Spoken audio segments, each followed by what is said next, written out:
unbelievable performance. Shock and awe in college basketball. UMBC makes history in Charlotte. Here now comes Love. One time out, they don't take it.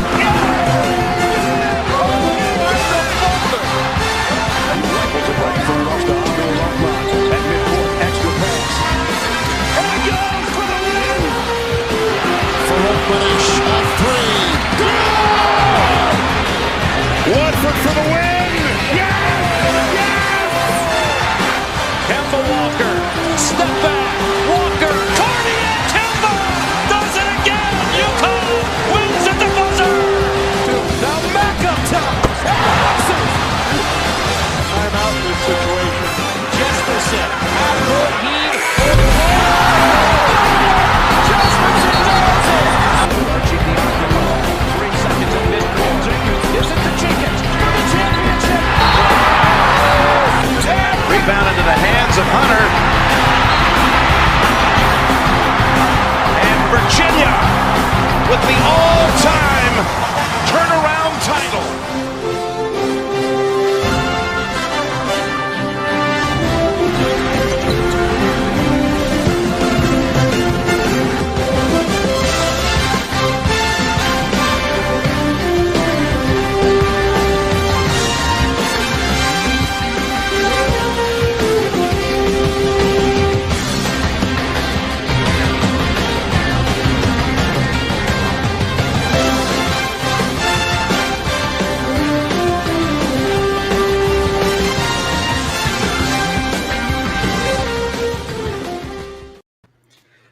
Coming to you live from the Chateau in beautiful Monrovia, California. This is a very, very special edition of the Harris Highlight Show. Joining me this week is our college basketball expert, Josh Schaefer. That song, man, I've got goosebumps. Our college basketball analyst, Lyle Goldstein. Our executive producer, Brady Klein, and I am your host for the evening, Blake Harris. Gentlemen, how's everyone's Tuesday night going on this great week of the beautiful month of March? Just inject that song into my veins. I'm so excited. Oh my, I mean, I really like this year of college basketball. I mean, I really thought that I was going to be way more into it than I actually was. And surprisingly, I was less into college basketball this year than in past years. But man, once March rolls around, 7 straight hours of research in front of the computer going into this show today. So this bracket, odds are, is going to be 100% accurate. Oh, this is March. What else can you say? This is March. I get no special intro, Blake, because basketball is my forte. Brady, Mr. Harris Highlights wants to know, what the hell is Brady wearing? Well, I'm assuming he means it's an NFL draft shirt. I got it a few years back, and yeah. Hey, can you look up Las Vegas Aviators logo? Because that's exactly what you look like right now. No, I was in Arizona this past weekend, and I leave my ski stuff there, and I'm going skiing in a few weeks, so thought I'd pop on. Where are you skiing? Colorado. Well, this is the official Harris Highlights March Madness show, as we talked about last week. We were going to do a March Madness show last week, and then we left the studio in Arizona and never re-entered again, but we are back. We didn't jinx it this year. As of right now, we officially can do our March Madness show. So essentially, for the next hour and a half, 5 hours, however long it takes to go through a bracket, we're going to be filling out our own March Madness bracket in the official Harris Highlights group. So if you haven't done so yet, go over. The link is in the description, or you can go over to the ESPN bracket site. You can just Google or search Harris Highlights 2021. Join our official group. You guys can enter up to 25 brackets. ESPN allows you to enter 25 brackets. So if you have 25 different brackets that you want to enter, by all means, go ahead, enter as many as you'd like. The winner, guys, whoever gets the highest score in their bracket is going to get a chance to come on a future show, talk about their bracket, talk about the winners, talk about the upsets they picked, talk about the national champion they picked, and anything like that. Plus, depending on how many people join, I think we're at about 200 people now. If we get to a certain amount of people, maybe we get 400 or 500 people. Maybe there'll be some bonus prizes in there. Maybe there'll be some Amazon gift cards. Maybe I'll buy you a hat that you like of your favorite college football football team. Maybe Lyle will buy you season tickets to whatever your favorite team is out there. Maybe he's feeling generous. So if you guys want to win some potential prizes or at least join a future show with us, go over there, join. The link is in the description. Again, you can enter up to 25 brackets. That's giving you a pretty solid chance if you enter up to 25 brackets. Again, you don't have to. You can do whatever you want. But hey, I know I'm going to be entering like 5 or 6 or so. So if you guys want to enter one, that's just fine. It gives me more of an advantage. But open up to as many as you'd like. So guys, would you like to kick this bad boy off, or do you still need to log in, get the brackets set up, and whatnot? Well, before we jump into it, do we want to give the results of our ultimate teams from last week? We'll save that for next week because this is specifically. I put it in the graphics, so. All right, we can quickly do it then. You can quickly get it up. We did our thing last week in regards to the best fictional defense, and it became close at the end due to a mass message that ended up getting more votes than I initially would have thought. But Josh, I believe, still came out on top. So wow. Brady, if you have the graphic, can quickly throw up. No need to get too in depth, but essentially we did a custom best defense using fictional characters from last week. This is the winning one. So congratulations, Josh. Hundreds of thousands of people voted, and you came out on top. Now, Josh actually did win, though. He has 31.1% of the vote. So congratulations. I'm going to go in depth. Just zoom in on my defensive tackle as he comes up from the deep. The Kraken, baby. Boys. All right, boys. So again, if you guys want to join our group, you guys can follow along, make the picks with us, do exactly the same picks we do, which I don't think would benefit anyone if you have the exact same, because then you can't win outright. You have to do something at least a little differently. But guys, it is going to be interesting to see what, because the beauty of these brackets is we are all going to have something different. Most likely in just one region, none of us are going to have exactly the same thing because anything can happen. That's why it's so impossible to have a perfect bracket. So it's going to be exciting to see what we agree with, what we disagree with, what people in the comments agree with. Again, if you're watching right now in the live stream, you guys can share your thoughts. You guys can donate to the super chat for $1, $2. You can throw however much money you'd like to throw our way. If you have a team you'd like to hear our thoughts on, a hot take you have in regards to a certain upset, who you have winning the national championship. Essentially, we're not going to have a Q&A at the end. The Q&A is going to be throughout the show as we do the show, because we want to interact with you guys as much as possible. So if you have any questions, any tips, anything you'd like to say, hit us up in the live chat. You guys can donate to the super chat as well. So guys, what we're going to do is we're going to do this region. Sorry, there goes the mic. We're going to do this region by region instead of just doing the entire thing one round at a time. So we're going to go by the 4 regions, and we're going to take one team from each region to add to our final 4. And then we're going to move to the next region just because it's easier on the graphics and it's easier on the templates I have right here. So we're actually going to start in the West region. So Brady, if you're able to load up the West region, that would be fantastic. Essentially, I'm just going to go over each matchup, and you guys can just talk about, if there's anything you want to talk about in regards to that. So I'll drop that. All right, guys, the first matchup we have is featuring the number 1 seed Gonzaga and either Norfolk State or Appalachian State, one of the winners of the play-in game on Thursday night. And I'll just start off. This is a fairly easy decision for me, I'd say. You just want to go down in the order on the side of the screen? Yep. So we're just going to go these ones, like I said, in each region, and then we'll just go down and then work our way towards the right until we get one team from each region into our final 4. I mean, in the order of all of our cameras on the side of the screen. All right. We'll go in our normal type thing right here. So there we go. All right, so I guess I'm going. I will also take Gonzaga. This is a fairly easy one. Look, once upon a time, Norfolk State beat a 2 seed as a 15, but yeah, they're not beating this Gonzaga team. Give me Gonzaga. It's happened only once all time, and it's not going to happen a second time anytime soon. Gonzaga's pretty easy. Yeah, so that was a fairly easy one. This might be one of the easiest ones we have to make for the entire one. And Gonzaga currently on the ESPN bracket has the highest amount of percentage for a first-round win. I believe it's like 97.9% are picking Gonzaga. And I think the only reason why 2% are picking Norfolk or Appalachian State, they just want to get a quick 10-point lead on their opponent. Guys, the next one, we have an 8-9 matchup. These are usually the most difficult. We got Oklahoma and Missouri. Did you want to start it off again? Yeah, well, no, I'll let you guys take over because I want to hear what you guys have to say, because this one is a really difficult one for me in this region. Yeah, this is probably, for me, the toughest in this region, at least in the round of 64. I'm going to go with Oklahoma. I like some of their notable wins this season, a couple of their non-conference wins. So I'm gonna ride with Oklahoma. I think in another bracket it was a toss-up and I took Mizzou, but in this one I'm going to take OU. I like Missouri in this one. Usually offensive rebound and teams' ability to rebound offensively seems to equate to some tournament success, and that's just some stuff I've read over the years. And I know Oklahoma State does not rebound well, and they kind of go as Austin Reeves goes, and when Reeves shoots poorly, the team does poorly. So if he has a bad game, this is a team that could easily falter. And I don't know, I think Missouri's a pretty athletic team with some good scorers, so I like Missouri here. I think one of the big things Oklahoma has going for them is in January, they got sort of a sense of what March was going to be like. They played 3 top 10 teams and they beat all of them. So I think one of those wins was by double digits as well. So I think Oklahoma's got a good team.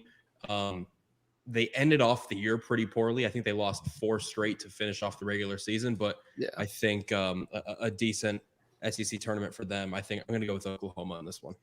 Yeah, I went and looked it up. Oklahoma lost 4 to end the regular season. And Missouri, I remember like when the season started, Missouri, they were like one of the hottest teams in the country. They were in the top 25.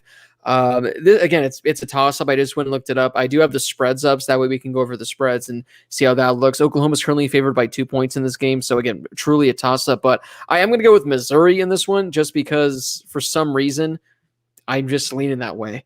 So I'm going to go with Missouri. Guys, we got a 5-12 matchup right now featuring Creighton and UC Santa Barbara. For all those people that don't live in California, that don't know that we have 30 UCs here in California, or what SB is, that stands for University of California, Santa Barbara. I think the Gauchos have a pretty solid team, and they started the season, I don't want to say poorly, or actually they started the season really well. They ended the season a little bit slowly, and then obviously went on a run in the conference tournament. I think they're a good team. Actually, hang on. Let me go back to what I said before. They struggled. They struggled at the start.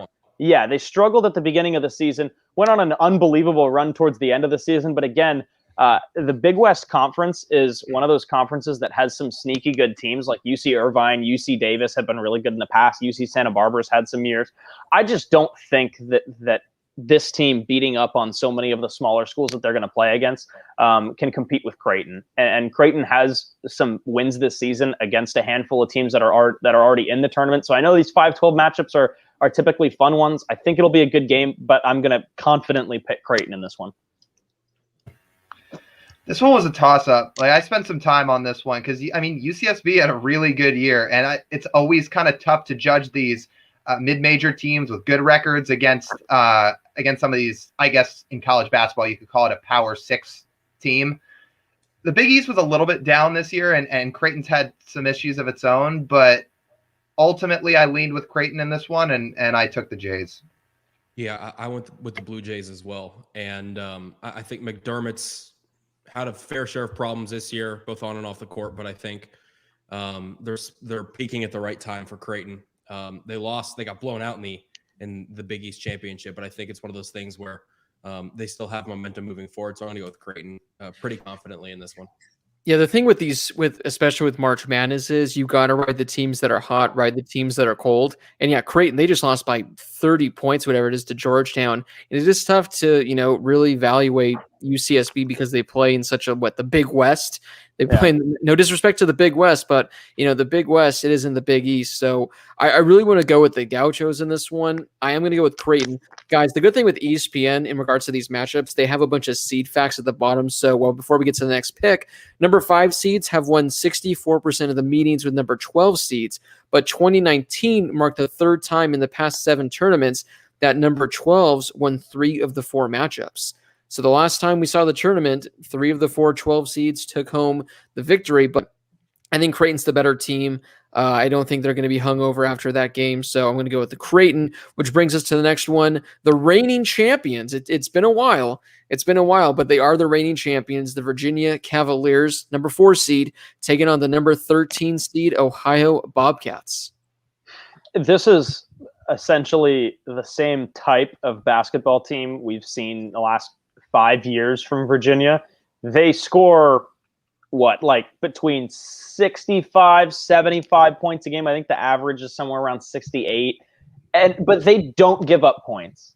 They're just such a sound defensive team. Again, like we talked about with UMBC a couple years ago when we did this show, all it took was for UMBC to start stringing together some 3-pointers. And if you got a big enough lead, it seemed like the game was probably going to be over and you could upset the 1 seed and do the unthinkable. And that's kind of what everybody said going in. Nobody just thought it would happen.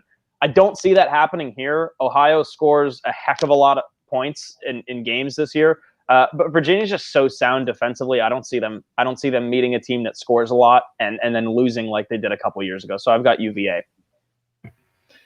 I have Virginia too, but just the one thing to watch is their whole COVID scare. And if they have significant players that have to miss time with this, I mean, that'll be something to keep an eye on. But for this first round, I've got Virginia.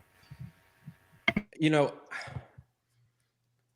I would agree with that. I think a Tony Bennett-led team, he's one of the best coaches in the country. And I think with him at the helm, I think he's going to be one of the guys that no matter what the team is ranked, no matter, the early, late success, I think he always finds a way to get things done. Obviously, the UMBC was I don't want to call it a fluke because UMBC played really well, but it was a fluke game a few years back. But I'm going to go with Virginia in this one. Once again, pretty confidently, but it's going to be closer than people think. I think Ohio out of the MAC is going to be one of those teams that if they get hot late in the game, they could give Virginia a big scare.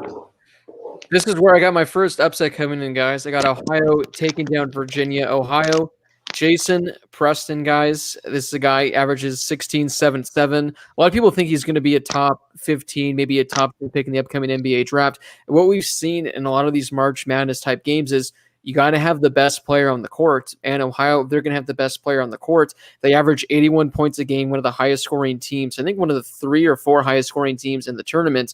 Virginia, they average, what I got this right here, they average only 68 points a game. Ohio's averaging 81. If they're able to hit shots, if they're able to score, again, we've seen it happen where if Virginia can't score the ball, the defense is going to be there. But this has a chance to be a potential trap. And I think it was Lyle mentioned with the COVID problems, they might have players out. I don't think they've been clear to practice yet. I don't think they've been practicing as of late. They haven't played in a couple of weeks. They're going to be rusty. And so for that reason, I'm going to take Ohio with the upset in this one.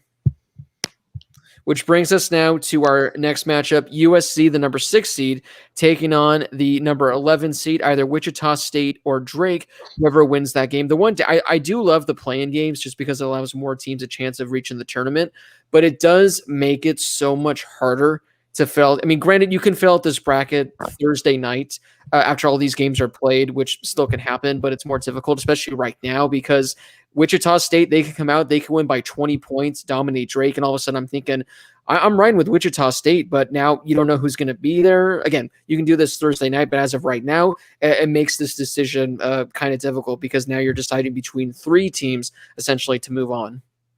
Yeah, I do think Wichita State comes out in this game. Let me just say that before we go in to make our picks. I like Wichita State in this game. They're one of those teams that's kind of a sleeper throughout March Madness, and it seems like they're always like that. So go Shockers. But also, I don't know. I've always logistically it makes sense. I've always wished the play-in game didn't turn out to be an 11 seed personally. Because I feel like there are teams that, for example, a couple of years ago, like ASU, I thought was like worthy of a spot in March Madness, but then like 2 or 3 years in a row, ASU's got to win a game before they can even get to the round of 64. So I don't know. That's just kind of what I've thought since I was a kid, that I wish it was more of one of those like 14 or 15 seeds, but it's like a logistical thing that won't ever really make sense to me. I mean, the truth is with these playing games is only 2 of them actually matter. Like the 2 16 games, like, all right, I guess you're going to go into the next round and probably lose. But for this game, to me, it doesn't really matter who comes out of this one. I think USC is going to win this game. I mean, obviously, it all starts with Evan Mobley, who's one of the best players in the country. But also, USC's defense is really good. Like, they led the Pac-12 in field goal percentage defense. I think teams shot 39% against them for the year. And they have a bunch of size, and they have a bunch of guys who can score the ball. So I like the Trojans. Yeah, Lyle, you brought up a good point. If Evan Mobley is consistently at what he's been all season, I think USC, excuse me, I think USC could be one of the more dangerous teams, especially on this side of the bracket. But I think USC, if Mobley can stay healthy, can stay consistent, and can stay lethal, I think USC's got a good shot to make a deep run for this year.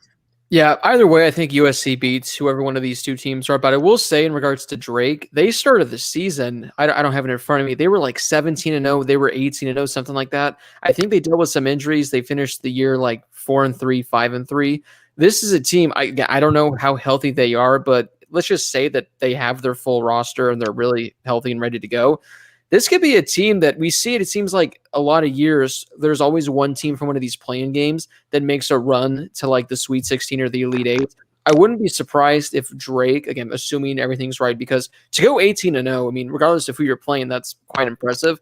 Take a look out for Drake, but I am going to go with USC. We have a fact in regards to the 11-6 matchup. The 2019 tournament marked the first time since 2013 that this number 6 seed won at least 3 of the 4 meetings against number 11s in a single tournament, meaning it was about 6 years since more than half of the number 6 seeds won. So a lot of the time, 2 or maybe even 3 11 seeds pull out the victory. Before we get to the next game, we have some super chats that we want to get to really quick, going back to this one about Virginia from our man Connor. Josh is right about Virginia. Virginia Tech blew Virginia out by double digits this season. So if you can stop them offensively and make a few shots, you're in control. Again, that's what I said about Ohio. They average 81 points a game. So if their shots are falling, it could be a tough game for Virginia. And our man, Steven Smith, let's see if I can find where his one came in right here. Josh, are you more excited about USC making March Madness or having USC relevant in the college football playoff talk? That's a good question. That's a good question. It's a really good question. I think that I would prefer football and have USC be relevant in the college football playoff talk like they were in 2017. I'd rather have them there because you don't really get those one and dones, at least for players and top recruits in college football, but you get them in basketball. So again, like who knows what SC is going to be like next year with Mobley gone and then whoever else they lose. They've got some upperclassmen too. And also, as disappointing as they were this year, I feel like I'm much more of an ASU sports fan than a USC sports fan. I just kind of still I'll root for USC. I root for SC football, obviously, but when it comes to everything other than football, I feel like I typically lean towards the maroon and gold rather than the cardinal and gold. I will say this before we move on. Would you rather have USC win the tournament this year or USC make the college football national championship, but you don't know if they win or lose it? That's a good question. Now that you've altered it, I think I'd rather have SC win the NCAA tournament this year. Yeah. I think I'd rather have them go to the Final Four and then the championship and win, just because, again, like who knows if SC is going to be good next year. Right. All right, guys, a few more matchups to close this one out before we get to the other ones. And again, we're going to be spending more time discussing these games because these are the guaranteed matchups we're getting. Or once we start getting to, the Sweet 16, Elite 8, these are, as my personal favorites, hypothetical situations, hypothetical scenarios that may or will not happen. So no need to really talk in depth about a hypothetical situation. So, guys, the 3-14 matchup between Kansas and Eastern Washington. So Lyle mentioned earlier that there was some COVID stuff with Virginia and there's similar stuff with Kansas, and they were really hot and playing really good basketball, but then obviously had to step out of the conference tournament.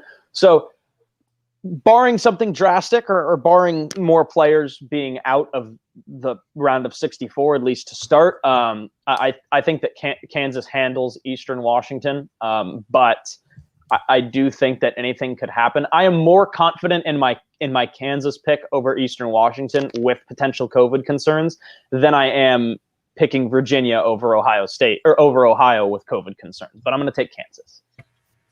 Yeah, I'd second all of that. I'm going to take Kansas too. They're just, simply the better team. I think it's just funny to see Eastern Washington in the tournament. I can't even remember the last time they've been in. But yeah, I like Kansas in this game. Despite all the COVID stuff, obviously they were still a force in the Big 12. So I'm going to take the Jayhawks. Now, Lyle, when you did your realignment, is Eastern Washington representing the Pac-12 in this tournament, or is that that was just for football. For basketball is a whole different story. Although who knows? The Pac-12 is pretty bad in basketball too. So would they actually make the conference better? I guess that's up for discussion. Yeah, when Oregon State goes on a run and beats UCLA, Oregon, and Colorado to win the Pac-12, yes, Eastern Washington would make the Pac-12 better. Exactly. I think Oregon State's a fine team, by the way. They're just not Pac-12 champions. But that's insane. They were better in previous years when they didn't win, when they had Tinkle and they had both Thompson brothers. Like, I'm not sold this Oregon State team is better than previous Oregon State teams. I agree with you. Yeah. Like, I think the Pac-12 had a lot of decent teams and a few really good teams. And it's just, like, this is so Pac-12. It's just so Pac-12. It really is. All right. Go ahead, Brady. So similarly to what I said about Virginia, I'm going to say with Kansas as well, not on the COVID side of things, but the head coaching side of things. Bill Self, one of the best coaches in college basketball. I think when it comes tournament time, he turns it on and is one of the premier guys in all of college basketball. So I think Kansas is going to win this and make our pal Steven, who's a big Eastern Washington fan, pretty upset. Yeah, this one I'm going to go with Kansas in this one, guys. Number 3 seeds have won 85% of meetings with number 14 seeds and have swept all 4 meetings the last 3 years. So it's been a while since we've seen a number 3 take down a number 14. Unfortunately, Eastern Washington, I don't think it'll be you. Number 7, Oregon versus number 10, VCU. So you guys had asked me about USC basketball. Back in 2011, so I guess I'd followed SC basketball. 2011 was the first year I got really into USC basketball because they were actually pretty good after being so terrible for the last couple of years. And they played Virginia Commonwealth in the first round. I believe it was the round of 64. And Virginia Commonwealth beat them by like 15 points and then went on some run. And I'm like, who is Virginia Commonwealth?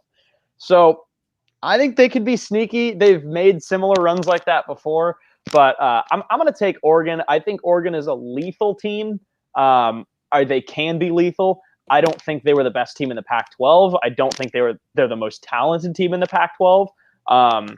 And I think that shows from exactly what happened to them in the tournament. But I'm going to take Oregon. I think they're better than VCU here, and let's see if Oregon can really take an early lead, I guess. That's what I want to watch for, because if Oregon jumps out big early or in the first half, I think the game's over. Like, for sure, I think it's over, because Oregon tends to do that a lot, where they just hit like 4 or 5 shots in a row, make a big run, and then game's over. They do that all the time. So keep an eye out for that. I'm going to take the Ducks. I think I have a VCU shirt from back when they made the Final Four. Maybe we got it at a gift shop when we were in the area or something, but like from 10 years ago, I think I've got one. Yeah, I'm going to take Oregon too.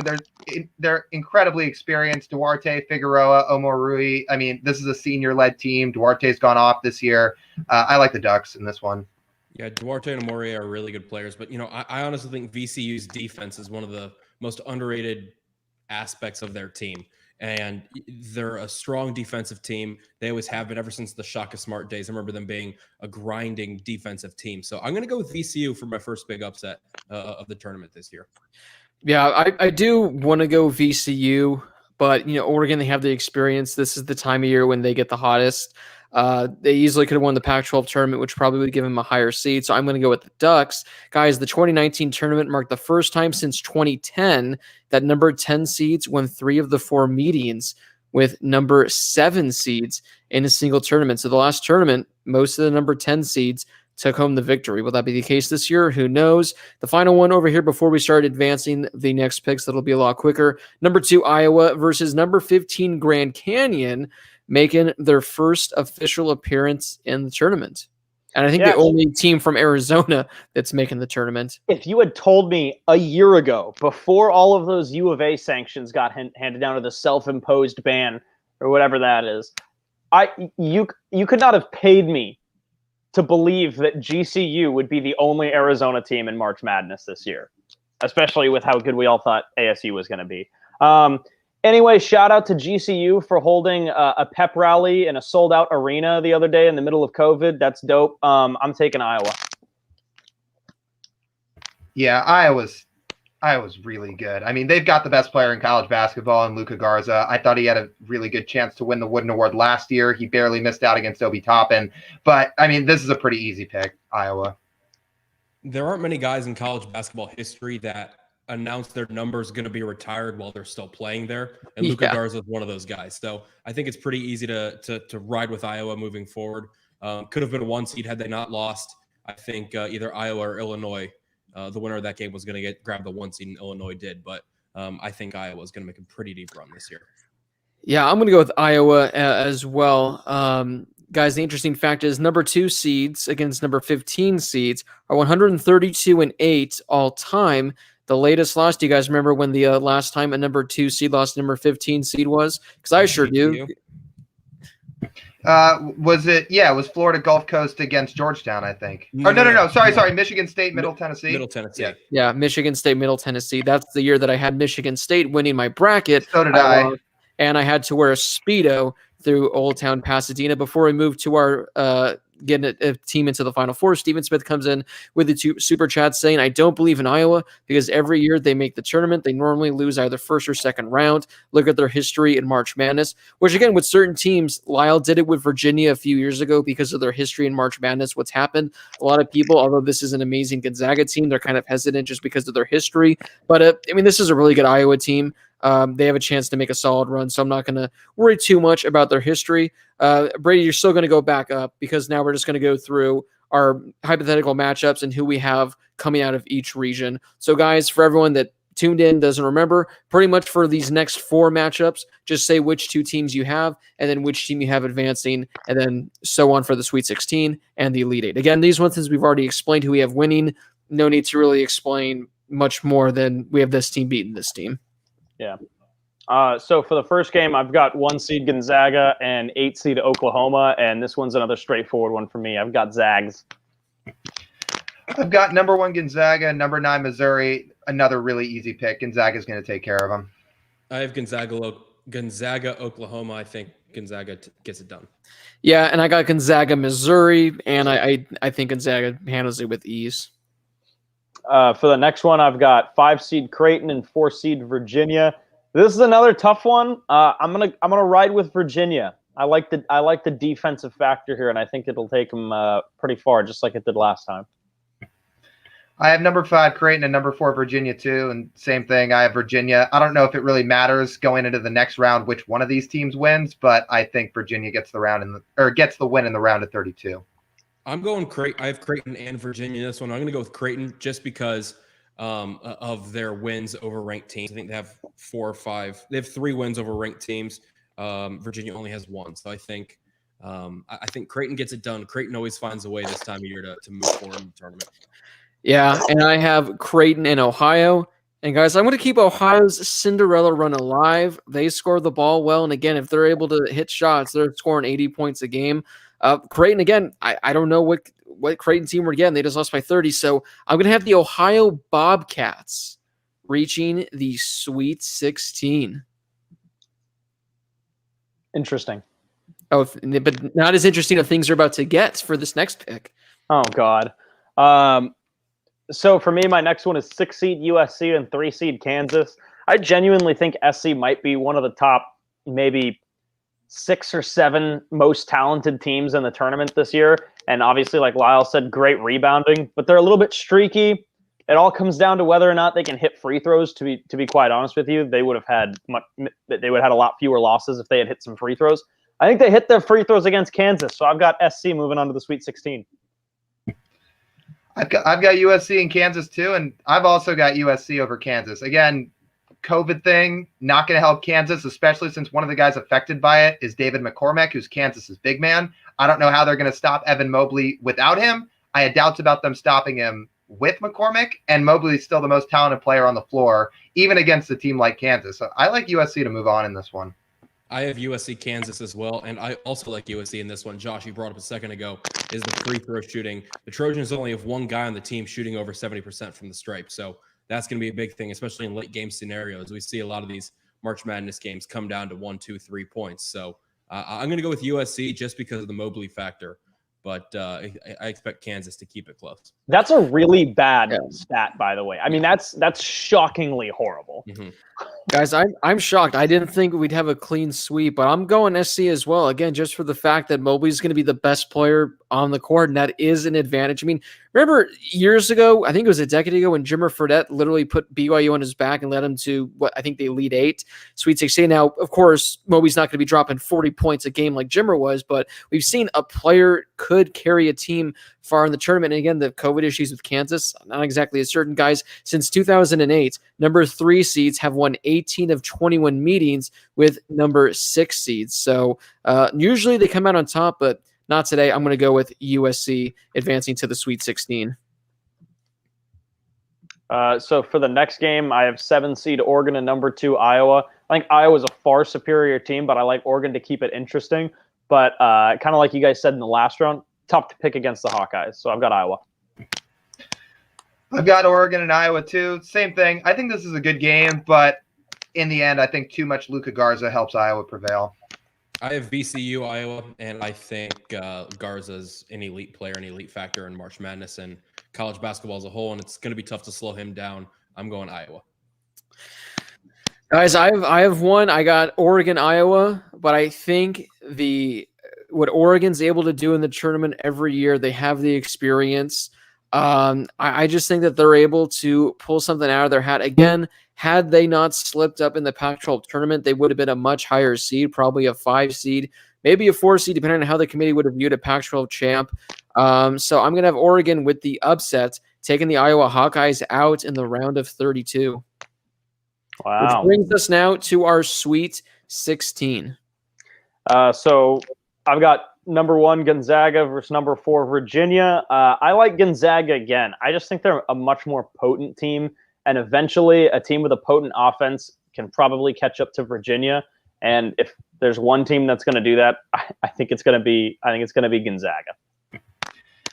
I have number 1 Gonzaga and number 4 Virginia. Same thing. I've got Gonzaga winning and moving on. I'll dive deeper into them a little later. I won't say when, but we'll have some time later to dive deeper into them. I've got Gonzaga and number 5 Creighton. I'm going to go Gonzaga in this one. Pretty straightforward. Yeah, I got number 1 Gonzaga, number 13 Ohio, and the Ohio Bobcats, guys, are unfortunately going to have their Cinderella run come to an end because no chance they take down Gonzaga. I got Gonzaga moving on to the Elite Eight. So my next matchup, I've got 6 seed SC versus 2 seed Iowa. And this is my one curveball that I'm going to throw out there, at least up to this point, and something that I didn't initially think I was going to do until the last round. Curveball, I've got SC. I think that SC, I keep having this negative thought in my head that at some point SC is going to choke, and they did in the Pac-12 tournament. Just something bad is going to happen, and I think that's me having watched every game for the past couple of weeks. You miss games here or there. I've watched all of their games down the stretch, and I just see the team be so streaky, and I think negatively about them. But then, I mean, you look at some of their performances this year. I mean, they beat Oregon by double digits the one time they played. They swept UCLA. They beat BYU by like 30 points. I'm throwing a curveball. I'm going to take SC to upset Iowa. I have USC and Iowa in this one. And look, I think USC is a good team. And man, what a matchup Evan Mobley versus Luka Garza this Sweet 16 game would be. But I can't push SC any further than this. People kind of forget Iowa's guard play is actually very, very good, and it's overshadowed by Garza. But Bohannon and Wieskamp are really good. And Iowa also has 7 quad 1 wins. Like, the Big Ten is so much better than the rest of the conferences. I like Iowa to move on in this one. I have Iowa, USC in this one. I have Iowa moving on as well. Really, no question or concern about that. Yeah, thinking back at this, I might be regretting this Iowa pick. But hey, if this happens, I'm going to be winning the bracket. I got Oregon, USC. I got Oregon somehow advancing to the Elite Eight. This is the first time I've had Oregon go this far in any of my brackets. MJ is not in my ear telling me to pick Oregon. I don't even think she knows I'm picking Oregon right now. But I got Oregon in my Elite Eight versus Gonzaga, which brings us to our Elite Eight, guys. So who do you have moving on to the Final Four? This is when those free throws and the streakiness catches up with them. I'm going to take Gonzaga, and I know you guys keep talking about Mobley, which you should. He's the first guy that jumps out for SC. I'm taking Gonzaga, but watch out for Taj Edey. He's had a couple of really big shots this year to win some games for SC, most notably against UCLA at the end of the year. He's been a really good go-to guy for SC, so watch out for Edey. I'm going to say watch out for the Trojans, but this one's an easy one for me. I'm going to take Gonzaga. Yeah, I got Gonzaga too. I think Gonzaga is just more athletic than Iowa when it all comes down to it. And this is a game I think will be really good, but I like Gonzaga. I also have Gonzaga and Iowa. And, I think one of the big factors for me is consistent competition.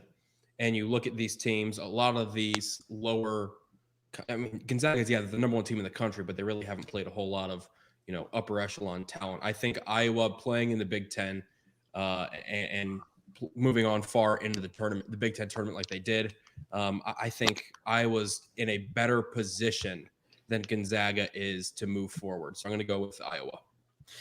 I got Oregon. I got Gonzaga. Sorry, Ducks. Your run comes to an end. I got Gonzaga reaching the Final Four. So, guys, that wraps up our West region. We all have a clean sweep of Gonzaga reaching the Final Four. For these next ones, we can. Oh, you have Iowa? Sorry, I was. Your show, Blake. Sorry, I was replying to a text, so I didn't. You took Iowa. Wow. Good. Yeah, sorry, I was replying to a text, so I just assumed that you took Gonzaga. Good for you, Brady. Good for you for taking Iowa. Some big cojones on you on that one. Massive. Damn right, baby. All right, guys, on to the next region now. We can kind of speed these up a little bit because I didn't realize how much in depth and we can talk about some of these games. So, again, if you want to talk about certain things, you can. But, for Texas, Abilene, Christian, I don't think there's going to be that much. But, hey, again, you guys can talk about whatever you want. We have the number 1 Michigan Wolverines taking on the winner of the number 16 matchup featuring Texas Southern and Mount St. Mary's the Mount. Michigan next. Michigan. Even losing Isaiah for Michigan, I think it's going to be a big thing for him. Livers. What's that? Isaiah Livers. Yeah, even losing him down the stretch, I think it's going to hurt him, or could come back to hurt him down the stretch. But to start off, I have Michigan. Yeah, I got Michigan as well, guys. This next one, I will say this, when I've been making my brackets so far, this is the matchup that I have had the most difficulty with. I don't know why, but it's number 8 LSU versus number 9 St. Bonaventure. I believe the spread is currently LSU -1, so essentially a pick 'em. And I just struggle with this one for whatever reason. This is my toughest decision in regards to the bracket. So St. Bonaventure, I feel like they've kind of gotten by this year, kind of leaning on the guards, and I think that the matchup in this case probably favors LSU. They're a pretty good defensive team, as is St. Bonaventure. But I feel like if going up against a team that likes to shoot the ball from outside rather than taking it inside the paint, I think benefits LSU probably. So I'm going to take the Tigers. Yeah, look, St. Bonaventure has their conference's Defensive Player of the Year on their team, but I really like LSU. For now, I'll just say Tigers get the win. It hasn't been a long time that I've picked against LSU for anything in this show.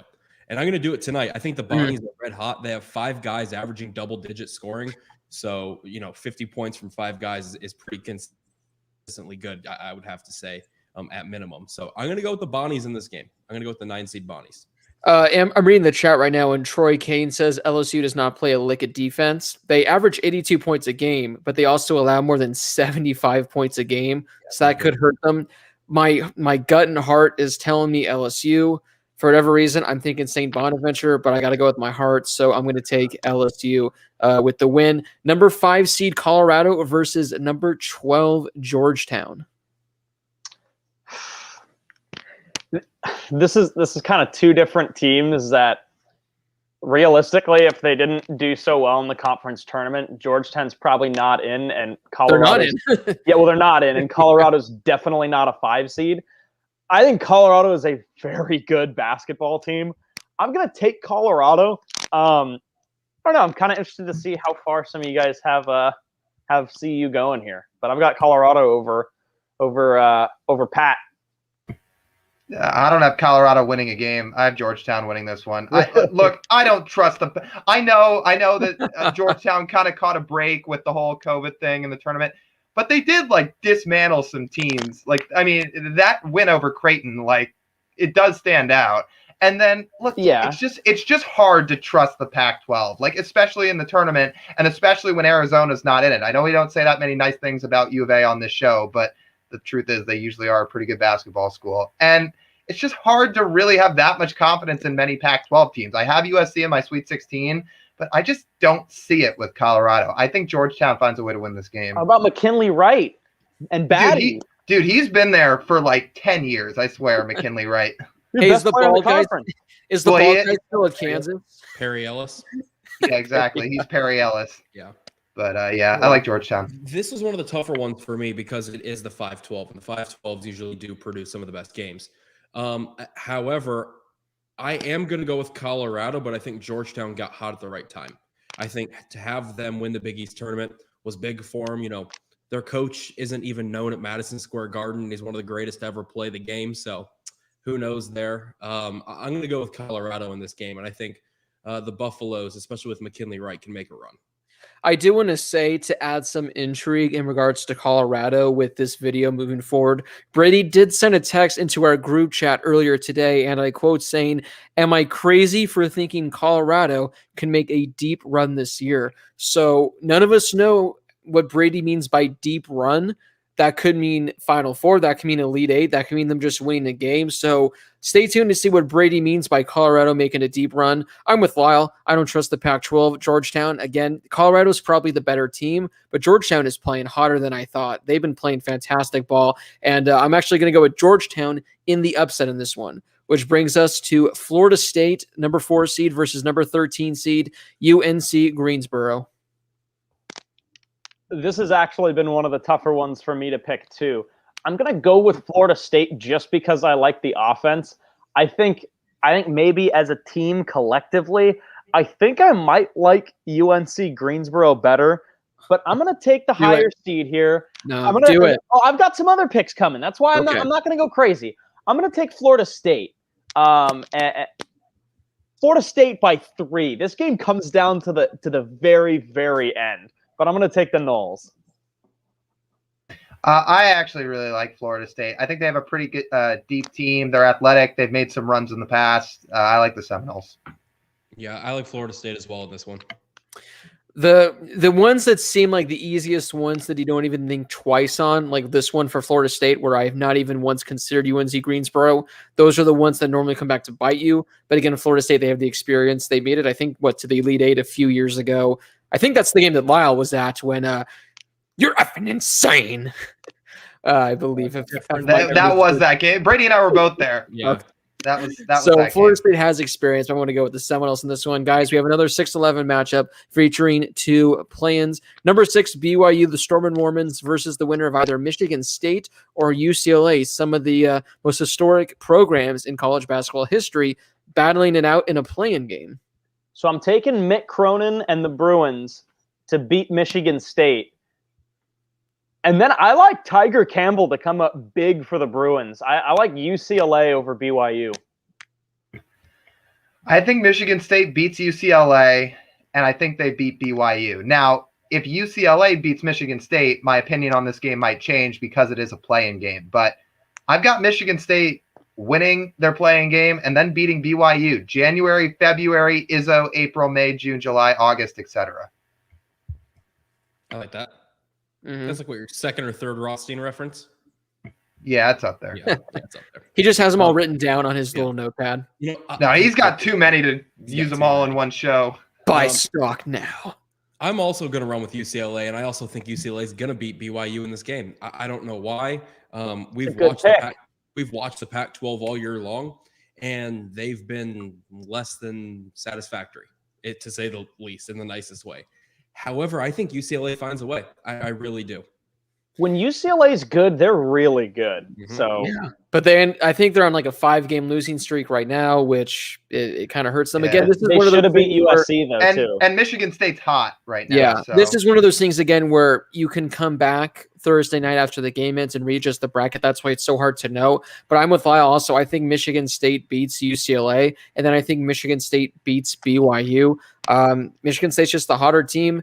BYU, I want to go with them. I always go with my Storm and Mormons, but there's always that 111 over a 6. There's always the team that wins a play-in game that ends up going far. So I'm going to take Michigan State over BYU in this one, which brings us to number 3, Texas versus number 14, Abilene Christian. Is it Abilene Christian or Abilene Christian? Abilene. All right. Abilene Christian. I think Longhorns are really good, so I've got Texas. Texas. Shaka Smart's been there. He's done that. I'm going Texas. Yeah. Abilene Christian, they were 23-4 this year. Very respectable. They averaged 78 points a game, hold opponents to only 60 points a game. But Texas is a sneaky team that potentially can make a run. So I got the Longhorns. Guys, number 7, UConn. Number 10, Maryland. I actually think this is going to be a really, really good game, and I'm excited to watch this one.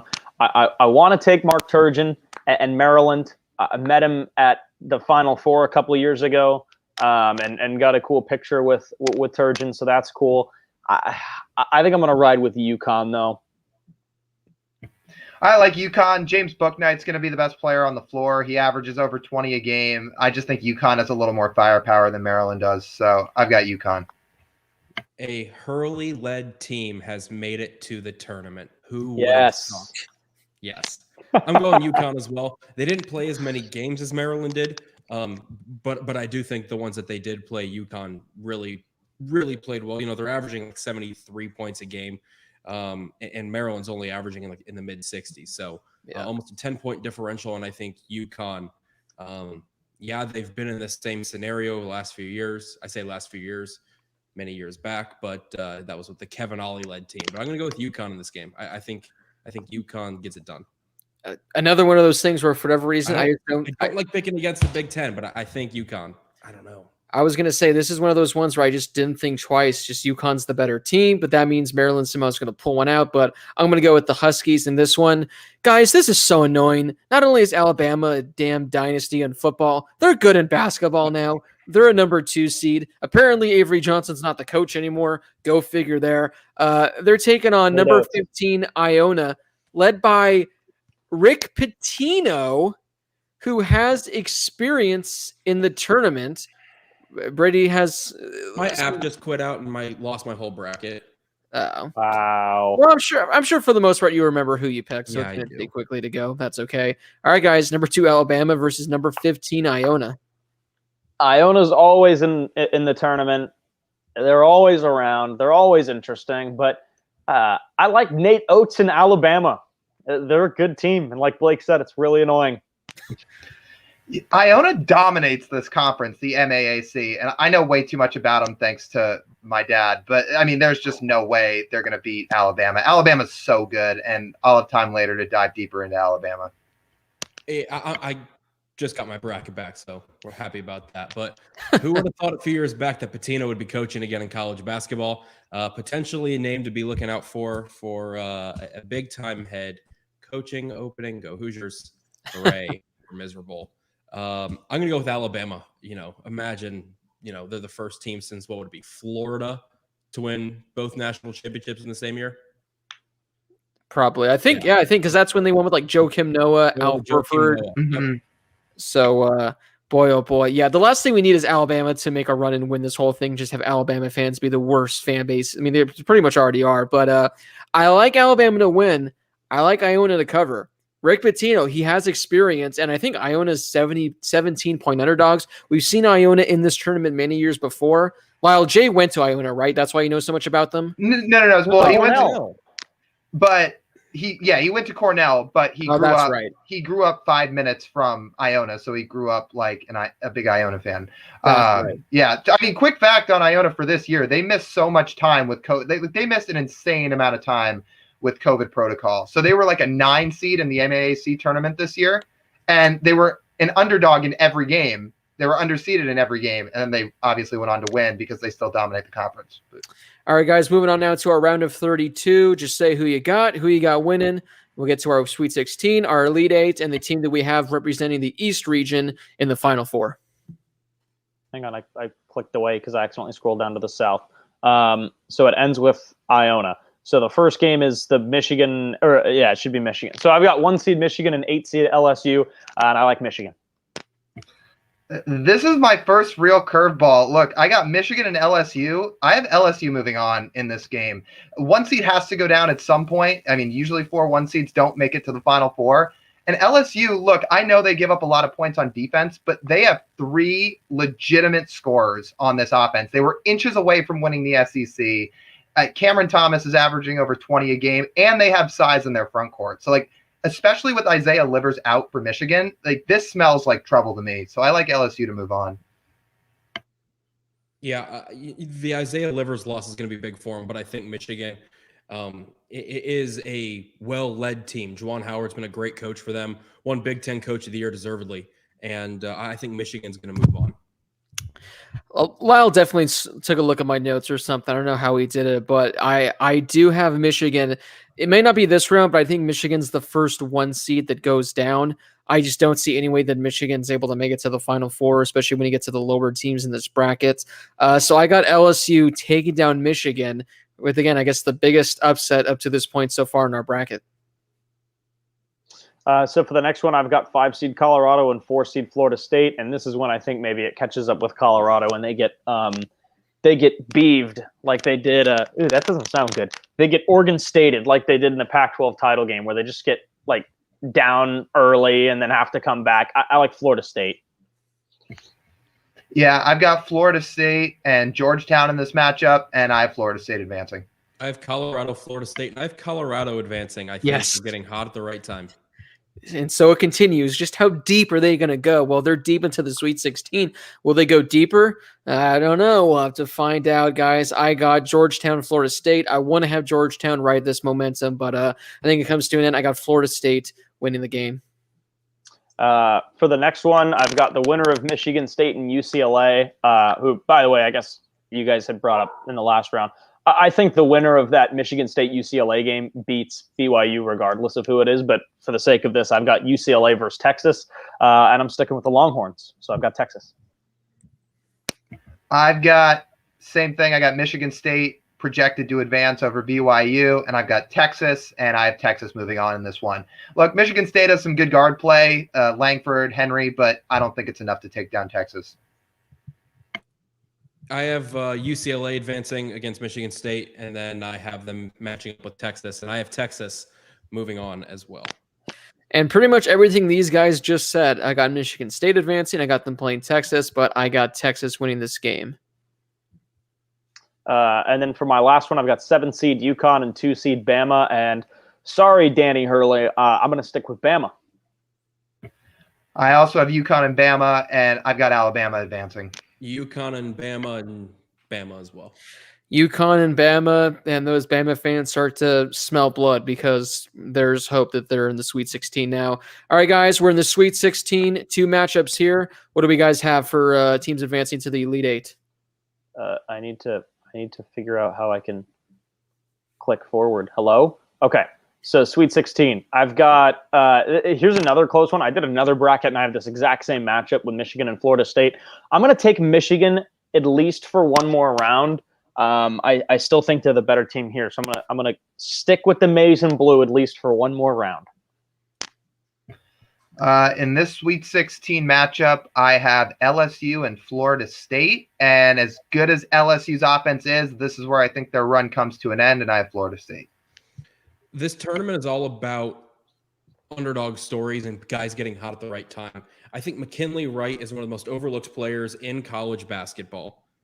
Let me rephrase that. I have Michigan and Colorado. I think McKinley Wright is one of the most overlooked players in college basketball, and I think he has one of the more memorable March Madnesses that we've seen in the last few years. I'm still going to ride with Colorado and bump that into the Elite Eight. Oh, yes. He is going deep. Mm-hmm. I mean, we are talking like deep. But now, is he going to go deeper? I guess we're going to have to find out. Guys, I got in this one LSU, Florida State. LSU's miracle run continues as an 8 seed. They advance to the Elite 8. I got LSU taking down Florida State. So then moving on to the Elite 8, right? No, wait, we still have one more. Yeah, one down there. One more. 3 seed for me. 3 seed Texas and 2 seed Bama. I think this is when it kind of ends for Shaka. I'm going to stick with Alabama, and I've got him moving on to the Elite Eight. This one was tough for me. I have Texas and Bama in this matchup too, but I went back and forth with this a couple times. But ultimately, I mean, Bama's obviously hot. They've got the SEC Player of the Year in Herb Jones. They have a ton of other scores behind them. I like Alabama by just a little bit. Nate Oates, Coach of the Year at Alabama. You know, I think I'm going to roll with Bama as well. I think they're getting up there, and they're getting to be a basketball school now, which is scary for everybody else. So I'm going to go with Alabama. Bama's not a basketball school quite yet because I have the Texas Longhorns getting the revenge from the 2009 National Championship, and I got Texas advancing to my Elite Eight. All right, guys, we'll have our Elite Eight picks now. Who is advancing to the Final Four from the East region? Here's when I think it ends for Michigan. I'm taking Nick Oates and Bama, or Nate Oates and Bama. Let's go. Nick Oates, Final Nate Four. Saban, same thing. Yeah, you can see where they get confusing. I have Florida State and Bama in the Elite Eight. And again, Florida State's a good athletic team. They've got a lottery pick in Scotty Barnes, but Bama just, again, they have so many scores, not just Herb Jones, but they have Shackelford, they have Quinterly, they have so many guys that can score the ball. And I think that's what prevails them into the Final Four. So I've got Bama. To take a phrasing out of Josh's playbook, this is where the Cinderella story ends. I'm going to say Colorado will lose this game. I have Colorado and Alabama. I think Alabama gets the job done, and Nate Oates is either going to get a big payday from Alabama or a big payday from someone else. I got LSU and Texas in my Elite Eight matchup, and I got the Longhorns advancing to the Final Four.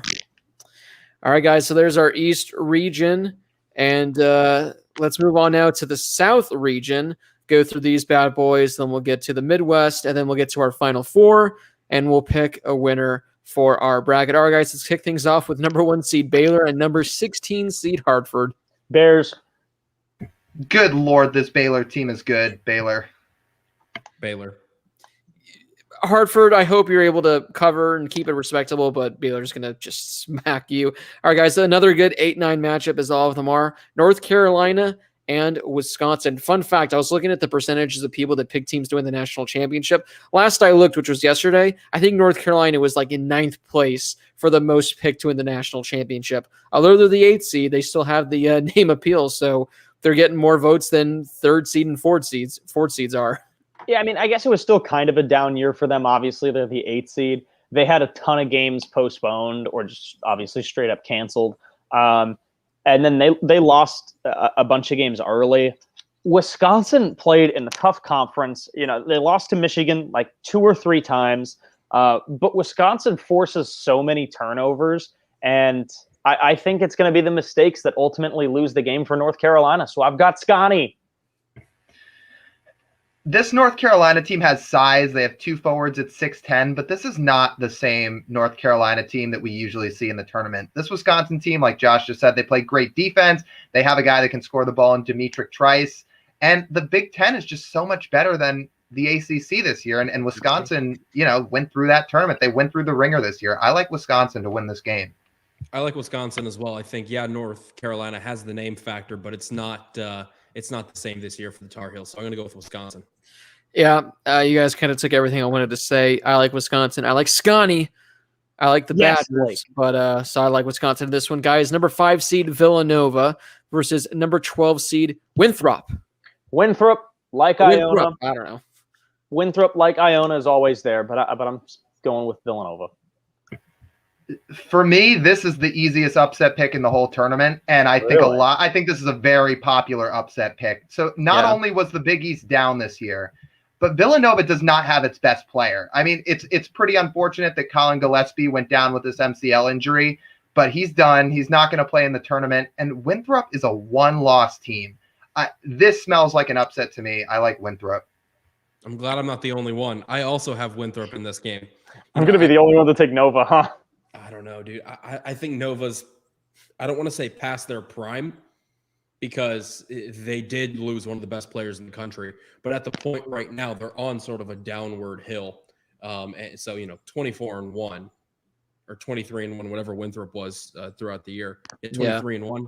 Having one loss going into March Madness is going to be pretty big for you. So I'm going to go with Winthrop with the big 12-5 upset. Yeah, I was hoping I'd be the only one on this because I've loved this since the beginning. As of right now, I am praying that when I'm in Vegas this weekend that it stays at this. Last I checked, Winthrop is plus, I think, 6.5, maybe even 7.5. I'm hoping I can get it at that because I think Winthrop, they can win this game outright. I got them taking out Villanova. Lyle mentioned as well, Villanova's without their best player, and the Big East was down this year. So I got Winthrop with the upset. And again, having only one loss, again, I don't care who you play. If you're 23-1, you're a pretty good team. Guys, number 4 seed Purdue taking on number 13 seed North Texas. I don't know if Brady's going to like hearing this or hate hearing this. He's probably going to agree with me, though. But I think Purdue's pretty solid. So I like Purdue to make a decent run this year. Again. Yeah, I like Purdue, too. They're a solid team. They're always a good tournament team. I'm going to take Purdue. There was a stat, I think it was like the only teams to be ranked a 5th seed or higher in the last 3 tournaments were Purdue, I want to say Gonzaga, maybe Kansas. Yeah, Kansas were the only teams to be ranked a 5th seed or higher in the last 3 tournaments. And, I think Purdue's got a great team. Matt Painter, I think, is, I say again, one of the most underappreciated head coaches in college basketball. His development for his players is great. I think Purdue handles this game pretty easily. And like you guys said before me, I think they're going to be a team that can make a run too. Again, this is one of those ones where for some reason I just don't even think twice with it. I don't even need to look up North Texas, which means North Texas might pull off the upset. But I like Purdue. I like Purdue big on this one. Guys, a 6-11 matchup featuring Texas Tech, who was in the championship game the last time we saw a national championship in March Madness, taking on number 11 seed Utah State. Yeah, I don't have Texas Tech going as far as they did last time, but they're also a really good defensive team, so I like the Red Raiders. Yeah, same. I like Texas Tech in this game. Red Raiders. I like Texas Tech as well. Got a lot of good young pieces and a good head coach. I do like Texas Tech in this game, but having done some research on it, apparently Utah State has like multiple players that are like at least 7 feet tall. I think they're one of the best rebounding teams in the country. And I could be wrong, but I think they have a guy on their team, I don't have the stats, that just finished the season averaging 15.5 rebounds per game, which is like the most in college basketball in the last couple of decades. This is one where Utah State, just because of their size, they could make a deep run like into the Sweet 16, maybe even the Elite 8. But I am going to go with Texas Tech just because I do think they're overall a better team. They have more experience. But again, Utah State, that's one just to keep a close eye on for a team that can make a run. Which up next, we have a number 3 seed Arkansas versus number 14 seed Colgate. So Colgate's only played like 14 games this year. They've only 15 games. They're 14-1. So and they've played only 3 teams, or I think 4 teams, because of their weird scheduling. Yeah, so look, for that reason, I'm out. I'm going to take Arkansas. Sorry. This is also one of those games I didn't give a whole lot of thought to. I like Arkansas a lot. Eric Musselman's a good coach. They have a big scorer in Moody. I like Arkansas to win this one. Musselman, great coach. I think there's so many coaches in college basketball who are just undervalued and underappreciated. And we just need to let them know that we appreciate them. And so I think Arkansas is going to win this game with Musselman as their head coach. Yeah, I like Arkansas. Colgate, the over-under in this game is the highest of the tournament so far. I believe it's like 165 because Colgate averages, I think, the most points among teams in this tournament. But as Josh said, and what I added to, they've only played, I think, 15 games. They've only played 4 teams. They did this weird thing where they played like the same team 3 times in a row and then just rotate. So they've played absolutely no one. I think Arkansas, I think they win by a lot. All right, guys, this next one, I hope our man Connor's watching. I know he is because he just came up with the super chat saying Virginia Tech is one of only 4 teams with 4 players averaging 5+ rebounds per game. We have size after being the shortest team in the country last season. So Connor actually comes in with the great bonus fact because our next game, guys, is number 7 Florida, number 10 Virginia Tech. Again, if you want to consider Virginia Tech, Connor has this nice, luscious, beautiful stat that you can read into if they can pull off the upset. That's a great point, and I really, really want to pick Virginia Tech. not just because I think that they're essentially the better team, but also the guy Connor is always supporting us. But look, they had tons of games canceled recently. They've lost a handful of the games that they actually have played. And this season they were quick fact check. They were 15-6 overall and started the season 13-3. I just want to pick the team that's a little bit hotter and has a little bit more momentum going in.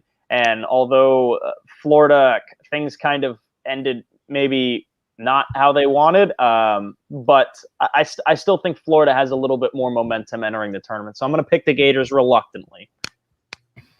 I think of all the first round matchups, this was the hardest one for me to pick. I'm still struggling with it. Well, don't worry. Here's this nice, great fact that Connor threw on for you to help with the decision. Well, I was about to say, VT only one of only 4 teams with 4 players averaging 5+ rebounds per game. Trey Mann is really good for Florida, but I like Virginia Tech in this game to get the win. I don't know. This is a tough one. The first game of the entire tournament, the actual tournament on what is this, Friday morning?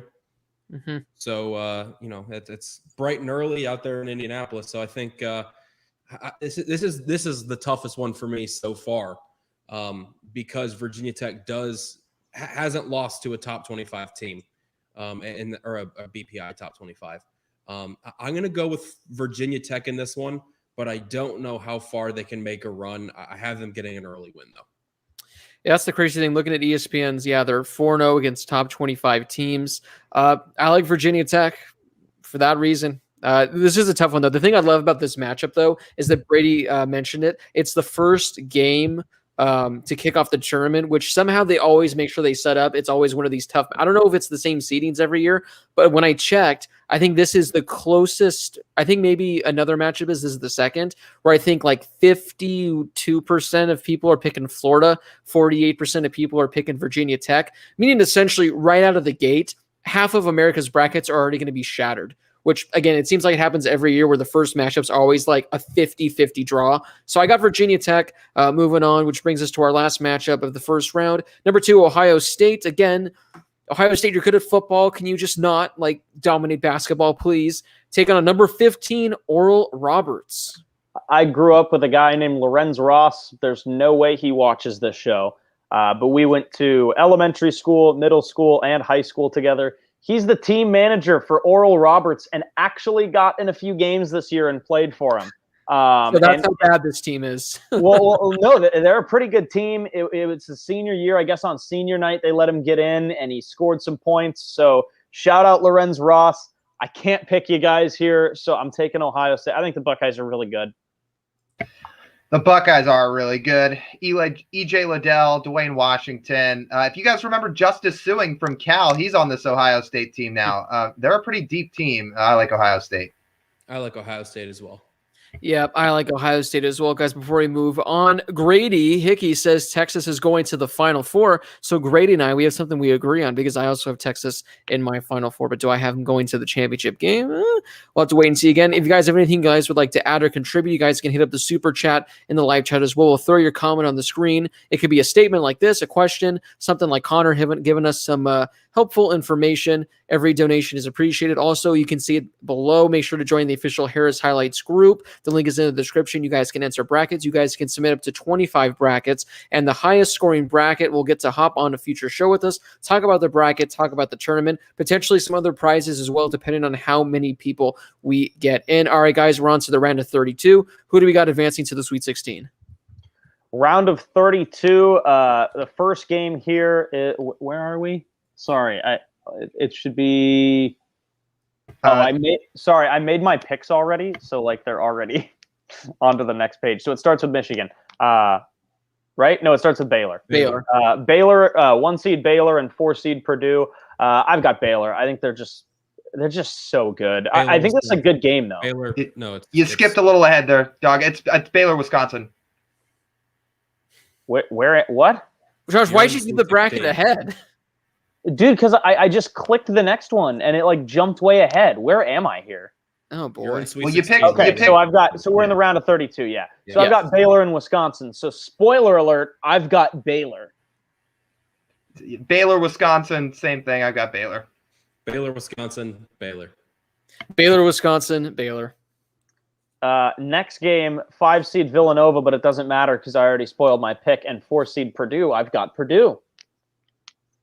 I have Winthrop and Purdue in this game, and Winthrop gets 1 win. I don't see them getting a second. I think Purdue just has too much talent, and I think Purdue wins. I'm riding the coattails of what Lyle said. I think Winthrop gets the first win, but not the second. I'm going with Purdue.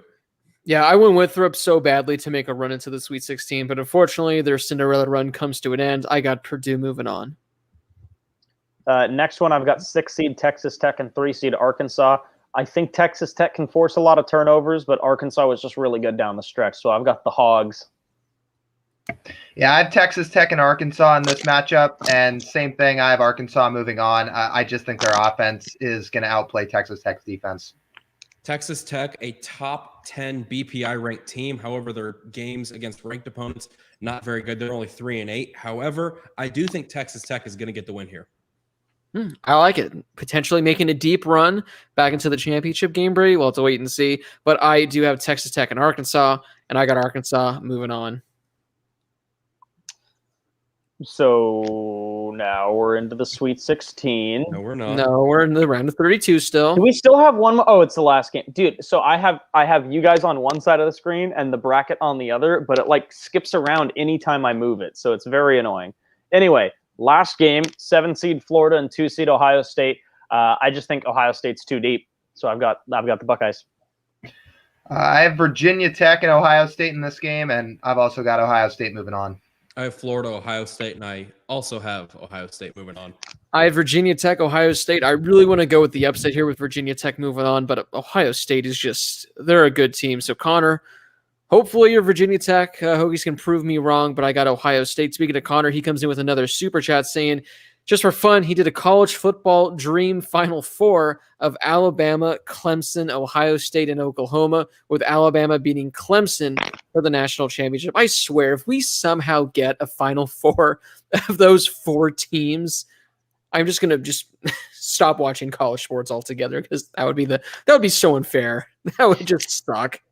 But it'd be kind of awesome. And then Oklahoma can lose in the first Final Four game, and everything can correct itself. Yeah, you'll have to tune into baseball, where Vanderbilt's a powerhouse. Yes. All right, guys. On to our Elite 8 or Sweet 16 right now. Who do we got in those 2 matchups? I've got number 1 Baylor and 4 seed Purdue, riding with the Bears.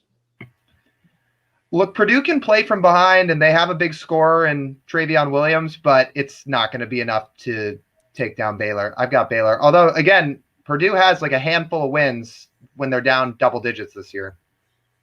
I also have Baylor, Purdue. I'm going to go with Baylor in this one. I think they're one of the most complete teams in the country. I got Baylor. Also, correct me if I'm wrong, guys. Did we all have this? We all had 1, 2, 3, 4 seeds in the Sweet 16, right? Or Brady, who did you have? Texas Tech. Texas Tech. That's right. Again, I keep forgetting that one. But I got Baylor over Purdue.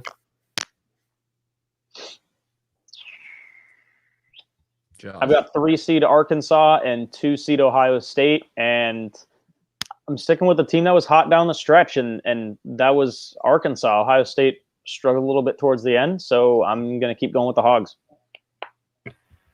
I have Arkansas, Ohio State, but I like Ohio State to move on. I mean, this was a game I kind of went back and forth with too, but I like Ohio State just a little bit better. I have Texas Tech, Ohio State, and I think Chris Holtmann and Ohio State get it done. I think they're one of the more well-rounded teams in the country. You know, the Big Ten is just so stacked. So I'm going to have Ohio State moving on in this game. I got Arkansas, Ohio State, and I got the Hogs moving on to the Elite 8. All right, guys, we have our Elite 8 matchup. Who's advancing to the Final Four from the South region? I'm going to stick with Baylor. I think that I took – this one was kind of hard between number 1 Arkansas and 3 seed or number 1 Baylor and 3 seed Arkansas. I think maybe in another bracket I had the same matchup and might have gone a different way. It's kind of chalk up to this point for me, but I just really like what Baylor brings to the table over Arkansas, despite Arkansas being hot. Baylor's just a better team. And like somebody said in the comments a couple minutes ago, Baylor might be a top 3 most complete team in college basketball. So I'm sticking with Baylor.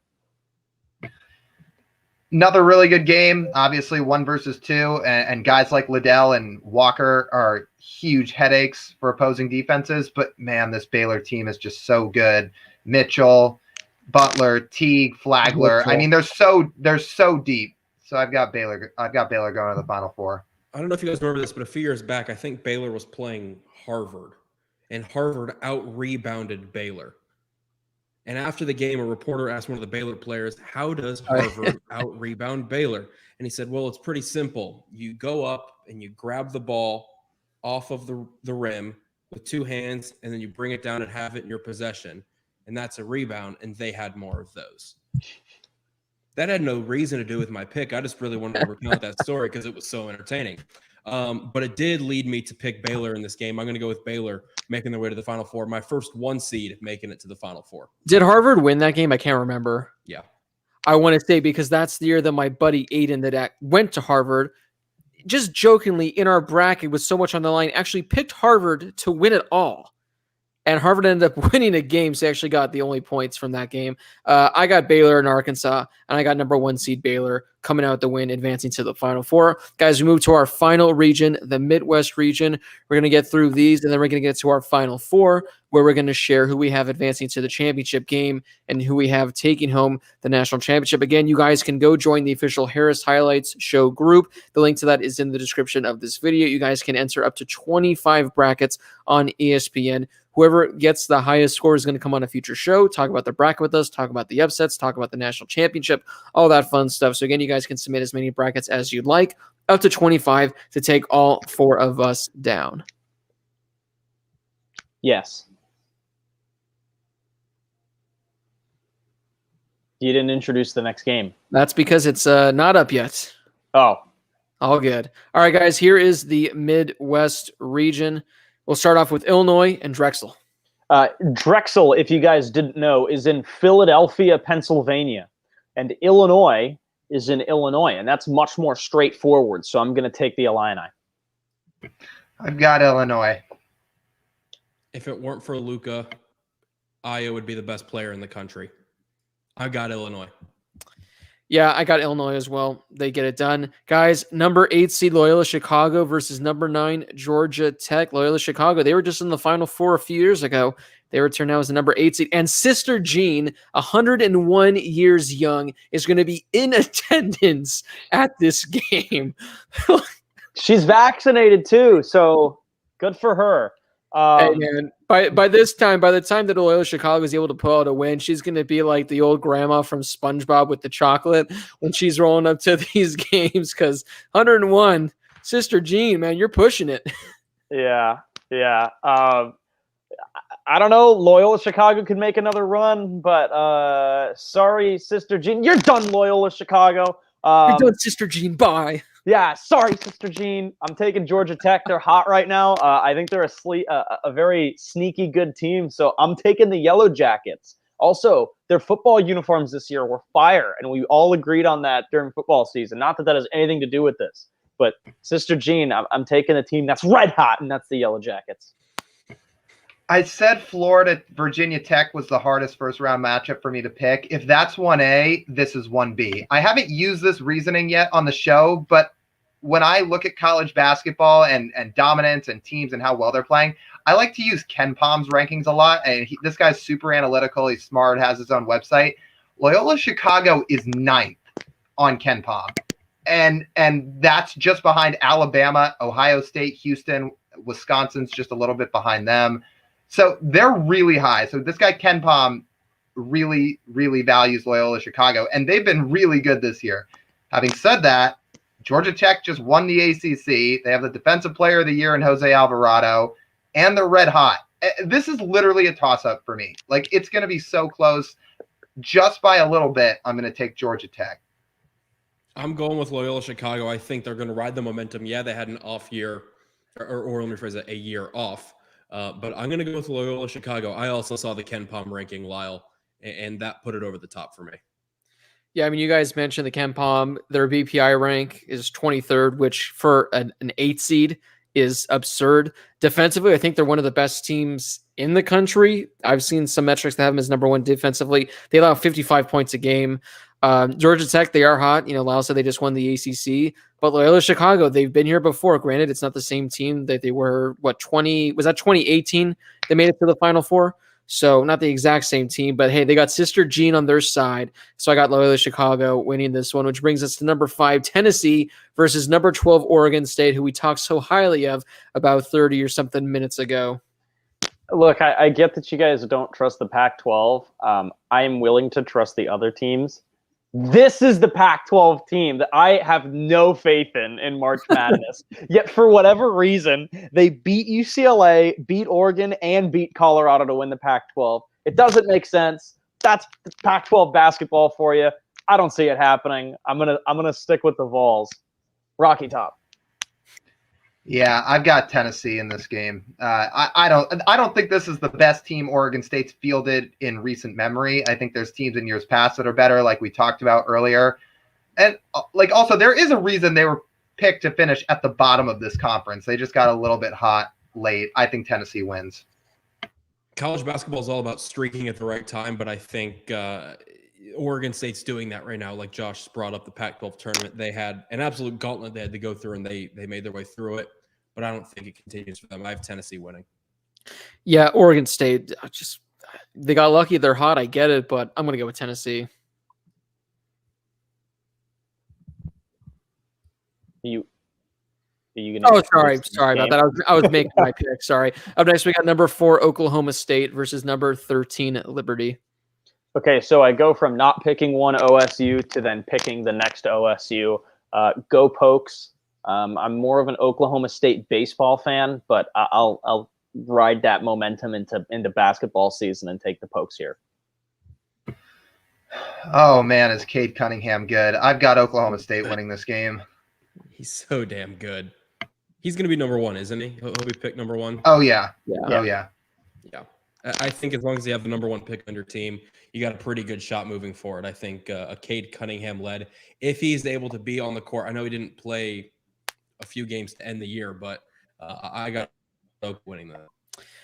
Yeah, I mean, I like Oklahoma State a lot. Again, anytime you have the best player on the court, let alone probably the best player in the country, you have an advantage. But this is a Liberty team. Supposedly, they shoot the 3 ball, I guess, like one of the top teams in the country in shooting it, attempts and makes. So if the threes are coming down, they potentially can pull off the upset. But I like the Cowboys. Number 6, San Diego State versus number 11 seed Syracuse.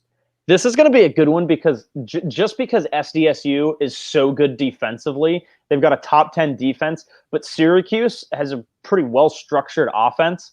If Syracuse wins this game, it's not because of Buddy Boeheim. It's because of Merrick Dolezaj. So I'm going to go out on a limb. This is a game that I've switched around in a couple different brackets. I'm taking Syracuse in this one. I like the duo of Boeheim, Dolezaj. I like the offense that Syracuse runs. I think they pull off the upset in the first round. Yeah, I don't think Syracuse quite has it this year. I know they've made runs in the past, but I think even without Malachi Flynn, like this San Diego State team is really good. They can shoot it. They play good defense. I like the Aztecs to advance, and this could be a sneaky hot team to make a run. San Diego State has one of the best defenses in the country. Their opponents only average about 60 points per game. So obviously, you don't see many teams in college basketball with that good defense. So I'm going to go San Diego State because although players getting streaky is one of the big things that propels teams forward in March, I think a good defense can lock down a good player. So I'm going to go with San Diego State. Yeah, this one, last I checked, I think San Diego State is favored by 3.5. That's when I need to ask Pat McAfee for his hammer right now because I am going to hammer the hell out of San Diego State minus 3.5. I think they blow them out of the water. Again, this is a San Diego State team that can make a run. We'll see how deep we have them going, but I like the Aztecs in this one, guys. Number 3, West Virginia against number 14, Morehead State. I've got West Virginia in this one. I think they're a solid team, but man, there have just been some years where West Virginia just had. There was a game like 2 years ago that we were all watching together. Maybe it was 3 years ago at Taylor Place, our dorms. And I remember just watching this last possession from West Virginia, and we all just sat there and said, was that not the most embarrassing final possession you've ever seen? I don't remember who they ended up losing to, but I just have a bad taste in my mouth from that game. So I hope they can win a couple of games this year. Change up that at least image in my head. I'm going to take the Mountaineers. Yeah, I like West Virginia in this game. This was an easy pick for me. I think when you have a coach like Bob Huggins, it's pretty tough to not back a team like West Virginia. So I'm going to go with the Mountaineers. Yeah, another easy pick for me. I got West Virginia. All right, guys. Andrew Koster's somewhere in the chat waiting. He's been waiting literally the second to last pick for the entire bracket. Number 7, Clemson. How about that? The Clemson Tigers over here is the 7 seed, taking on number 10, Rutgers, a basketball school. Guys, the question is Rutgers going to win more games in the tournament than they did in the football season this past year, which I think they actually won like 3 games. So I was expecting them to win just 1, but I think they won 3. So I think I just answered my own question right there. But hey, maybe they go deep. It's a good question, Blake. These two teams, I think, are actually pretty similar, and also they both beat their opponents on average by like 2 points. Like the spread for both teams is about 2 points per game in terms of scoring margin. I'm gonna take the Tigers, and I'm gonna take them by 90 per Andrew Koster. Yeah, I know Rutgers plays in a lethal conference in the Big Ten, but they were 1-7 against top 25 opponents, and because of that, they've had a really good strength of schedule. But I like Clemson in this game. I like Clemson moving on as well. I think they didn't have a great ACC tournament, but I think they're going to have a decent showing in the first round at least here in March. So I'm going to go with Clemson. I like Clemson as well. I got them pulling out the win against Rutgers. All right, guys, our final matchup for the round of 64. Number 2, Houston, and number 15, Cleveland State. I don't know much about Cleveland State. I think their mascot is the Vikings. What I know about Houston is that these dudes just absolutely blow teams out. So I'm going to take the Cougs. Yeah, I've got Houston in this one. I had a buddy actually play college lacrosse at Cleveland State, but that doesn't matter at all because I'm going to pick Houston. Yeah, I'm going to go with Houston as well. I mean, what's their record this year? It's 24-3. Yeah, they're a good team. All right, guys, we're wrapping this round up. Time to go now to the round of 32. Which teams are advancing to the Sweet 16? Illinois is going to be Illinoisy in this game. So I've got number 1 Illinois over 9 Georgia Tech. I've got Illinois and Georgia Tech in this game, and man, Illinois got the best inside-outside duo in the country. I would assume Kofi Coburn, they're going to take care of Georgia Tech. Illinois will move on. You took the words right out of my mouth, Lyle. Io and Kofi are probably one of the best duos in the country. They're so good, so powerful. Kofi's one of the best big men we've seen in a long time. Luka gets all the attention for being the best big man in the Big Ten, but Kofi is just so powerful. I have Illinois and Loyola Chicago, and I have no doubt in my mind Illinois is going to win. The other day, I watched my first Illinois game of the season, and I had heard of Kofi Cockburn up to that point. Coburn. I say Cockburn, whatever. And I'm watching this game and watching him dominate. The first thing that came to my mind, I received instant flashbacks of one Karnowski back at Gonzaga back in the day, which I don't know how this guy can be stopped. He's an absolute tank, and I'm still going to refer to him as Cockburn because that's his last name and how it's spelled. I really want to pick Loyola Chicago over Illinois. I really do, but I just can't do it, so I'm going to go with Illinois.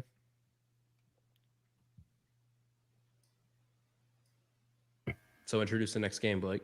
I don't because I don't know what the next game is. Yeah, Josh has got it. Wait, what? Oh, sorry. That's my bad. So the next one. Yeah. So it's okay. So the next game is for me 5 seed Tennessee and 4 seed Oklahoma State. I'm sticking with Cade Cunningham here, and I'm going to go with Oklahoma State. Yeah, I got Oklahoma State over Tennessee too. They're hot at the right time. They have Cade Cunningham. They're going to win this game.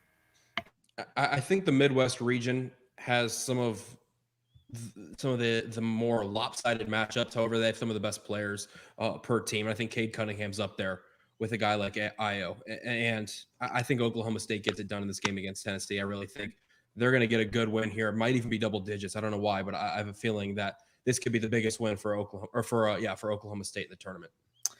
I got Oklahoma State as well. I like them a lot.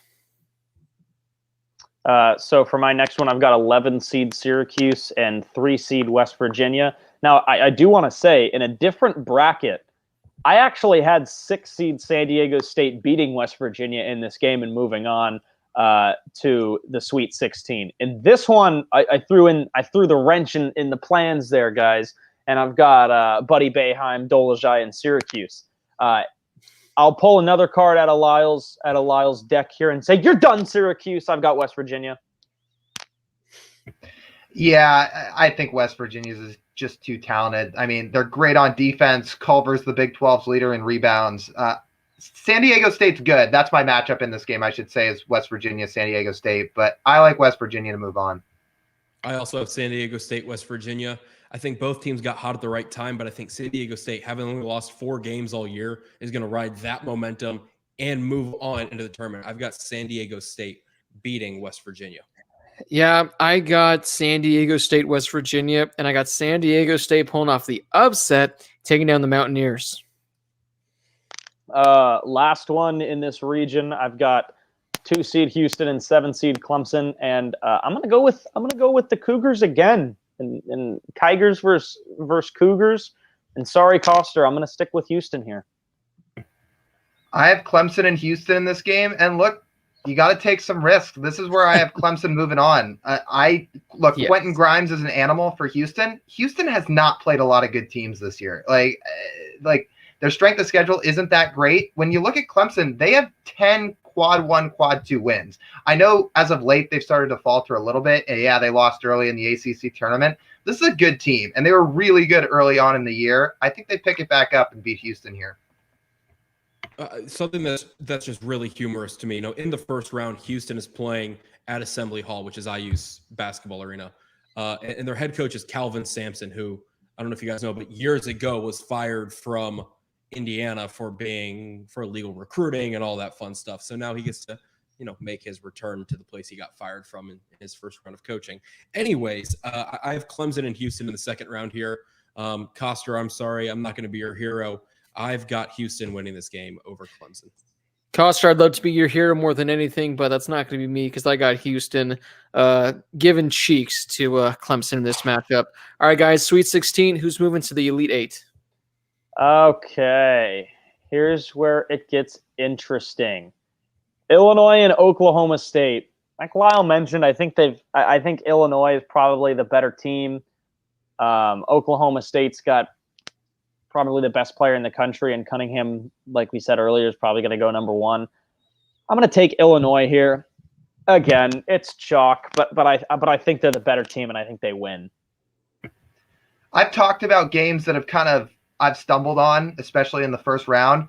There is not a game on the bracket I stared at for longer than this matchup. I have Illinois, Oklahoma State in the Sweet 16, and I must have stared at my bracket for 10, 12 minutes because I've heard so many times over the last couple days, people think this Oklahoma State team kind of resembles that Syracuse team that won it all the way back when they had Melo, except that Oklahoma State has Cade Cunningham, and that's their Carmelo Anthony. Man, I don't feel confident about this pick at all. I don't think I'll feel confident about whoever I pick. I'm going to go Illinois, just barely Illinois. I also have Illinois, Oklahoma State, and Lyle, you say that I've been so confident with every game Illinois has played that I've picked with them so far. And like you said, this is the one tough one. But I do think Illinois does get it done. They have one of the best inside-outside duos in the country. And like I mentioned, everything goes through Ayo, but Kofi doesn't get enough love on the inside there. Yeah, he's one of the most dominant big men in all of college basketball, and he still doesn't get enough love. The one thing that could hold Illinois back is Ayo's free throw percentage, but I think he can get it together in March, and I've got Illinois winning and moving on. I like that Lyle brought up the whole thing with Syracuse and Carmelo Anthony because I did see that somewhere on Twitter where they were talking about that. Illinois is the better team, but again, when you have the best overall player, Cade Cunningham, I mean, I don't know if he's like a guarantee to be number 1, but this guy, I mean, I don't know how you couldn't take a number 1 overall in the upcoming NBA draft. If he's on fire, if he's got it going, and if just other teammates can somehow hit their groove and have good games, I think there's a chance they can do it. So I'm going to go with an upset in this one. I'm going to go with Oklahoma State taking down Illinois. Yeah, and I should say before we move on really quick, like this Oklahoma State team is not like Trae Young's Oklahoma team. Like this Oklahoma State team has other contributing pieces. Like their guard plays very good. It's not a one-man team. Yeah. My next game, I've got 3 seed West Virginia and 2 seed Houston. This is another tough one. I'm gonna go with Houston. They've been so hyped up for the last couple of weeks. And I just feel more confident in Houston over West Virginia to make it to the Elite Eight at this point. So I'm going to take Houston. I have West Virginia Clemson in this matchup in the Sweet 16. And this is where I think Clemson's run ends. I think West Virginia's defense is just a little too good, and they'll end up moving on. I've got San Diego State, Houston, and for some reason, I don't know why, but I keep coming back to San Diego State, and I'm drawn to what they did throughout the year. Having only lost, I think it was 4 games, I really, really like seeing that. And it wasn't on a shortened schedule either. They played, 27 total games. So they played an almost full schedule. So I'm going to go with San Diego State, getting the upset over Houston in this game. This is a tough one. I mean, both offenses are very similar. Both defenses are very similar.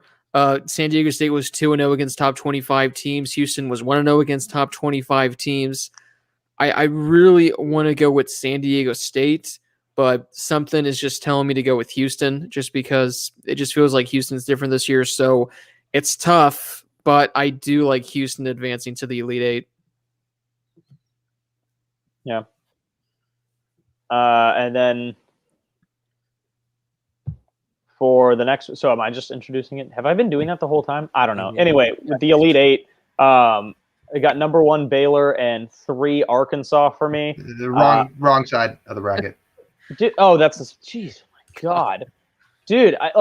Anytime I touch it, it like jumps ahead. I don't know why it does that. Okay, so I've got 1 Illinois and 2 Houston. Again, and this is where it kind of just ends for Houston for me. I just think Illinois is a much better or a much more complete team. And I know that strength of schedule doesn't really have a huge factor on like where teams are going to go in March Madness. Of course, those signature wins might, but Illinois played in one of the top conferences this year in the Big Ten. And I just think they're a more complete team. So I'm taking Illinois. I have Illinois and West Virginia in my Elite Eight, and if Illinois gets by Oklahoma State in the Sweet 16, I think that's the toughest matchup they'll see in this on their side of the bracket. I think West Virginia's good, but I don't think they can stop that duo, DeSumo and Coburn, so I have Illinois moving on.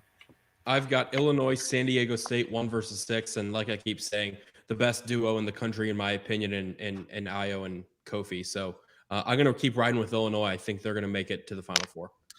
And I got Oklahoma State and Houston, and I got this Oklahoma State run continuing as they advance to the Final Four. So, guys, this brings us now to the Final Four, pretty much rounding this thing out. Which before we get to our Final Four teams, again, if you're just tuning in, you guys can go join the official Harris Highlights group over on ESPN. The link to join is in the description of this video. You guys can submit up to 25 brackets into the group. Whoever has the highest score will get to come on a future episode talking about their winning bracket, talk about upsets, talk about their national champion, all that kind of fun stuff. Before we get to our Final Four team, guys, we have a super chat that comes in from Justin Fields Enthusiast.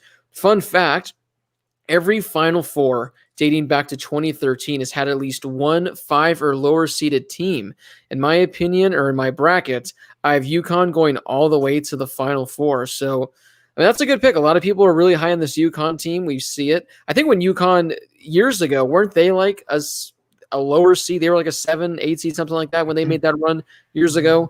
They weren't a lower seed. So there's a fun fact right there. So guys, we'll just quickly, the 4 of us go over who our Final Four teams were. Then we'll get to one side, who wins each, the national championship, who wins that. So Josh, I'll kick it off to you. Who are your 4 teams that are in the Final Four? Guys, mine's actually kind of boring. I have 3 1 seeds in my Final Four. So, and again, like you can do 100 brackets, and I can do 100 more brackets and not get 3 1 seeds. So I've got Gonzaga as a 1 seed, Bama as a 2 seed, Baylor as a 1 seed, and Illinois as a 1 seed. And those are my 4. Josh and I have the exact same Final Four then. I have Gonzaga, Baylor, Illinois, Bama. I have 2 2s and 2 1s. I have Iowa, Alabama, Baylor, and Illinois. And mine's definitely the most intriguing. I got 2 1s with Gonzaga and Baylor. I got a 3 seed in Texas, and I got a 4 seed in Oklahoma State. All right, guys, we'll go over to the left side of the bracket featuring Gonzaga and the other team that we picked. So I've got 1 Gonzaga versus 2 Alabama. This is when I think that this run for Alabama comes to an end. And again, like I had Alabama winning a couple of really big games early on. Of course, they're a 2 seed, so they should be favored in most of their matchups anyway, but I have them winning a couple of big games. I just think this is when it ends. And we say this every year at this point, and we've said it for all of our picks with Gonzaga. They're just the best team in every game they play. And that's where I see this ending with Gonzaga. Yeah, so I have Bama and Gonzaga in this matchup. And like I've talked about, Bama's a really deep team with a lot of scorers. The difference this year with Gonzaga is usually their teams consist of experienced seniors, they're well coached, and they make somewhat of a run, but at some point they just run into a more talented team. The difference with this Gonzaga team this year is they have a player like Jalen Suggs. They do not recruit guys like him in most years. He's a top 5 recruit. He's probably going to be a top 5 pick, and he's been vital to this team. Along with all the seniors that Gonzaga has, they are just so incredibly loaded, and I like Gonzaga to win this game. I have the 2 seeds from this side. I have Iowa and Alabama meeting in the Final Four here. I've got Iowa winning. I think if Luka is able to play as well as he has this year, not only this year but in years past, I think Iowa was a favorite to win it last year. He was a favorite to win the Wooden Award, and I think he will win the Wooden Award again this year. And like I said at the very beginning, there aren't many guys who get their number retired before they even leave the school, and Luka is one of those guys. So I'm going to roll with Iowa to make their way into the national championship. I like it. Brady, either you're going to win with this one or you're going to lose with this one because it's bold, since especially you're the only one that doesn't have Gonzaga in your Final Four. I got Gonzaga in Texas. I mean, it's tough to add anything to Gonzaga when it hasn't already been said. So I got the Zags, and move over now to the right side of our Final Four. What do you guys have? I have 2 1 seeds. I've got Baylor versus Illinois. And this is a really tough one. Statistically, their team stats are very similar. I believe Baylor's 2 in the what's it called ranking. Let's pull it up. It's part of the thing. BPI. In the BPI, Baylor's 2, Illinois' 4. You know, their conference records are similar. They got the same record against top 25 teams, essentially. This one's tough. I just think Baylor is a more lethal team when it comes to scoring points. And I think that they're probably one of the better 3-point shooting teams in the tournament this year. I think that's a difference maker for me. I'm going to take Baylor. I think they might be a deeper team too. So I've got Baylor versus Gonzaga in my national championship. 2 1 seeds. It's very boring.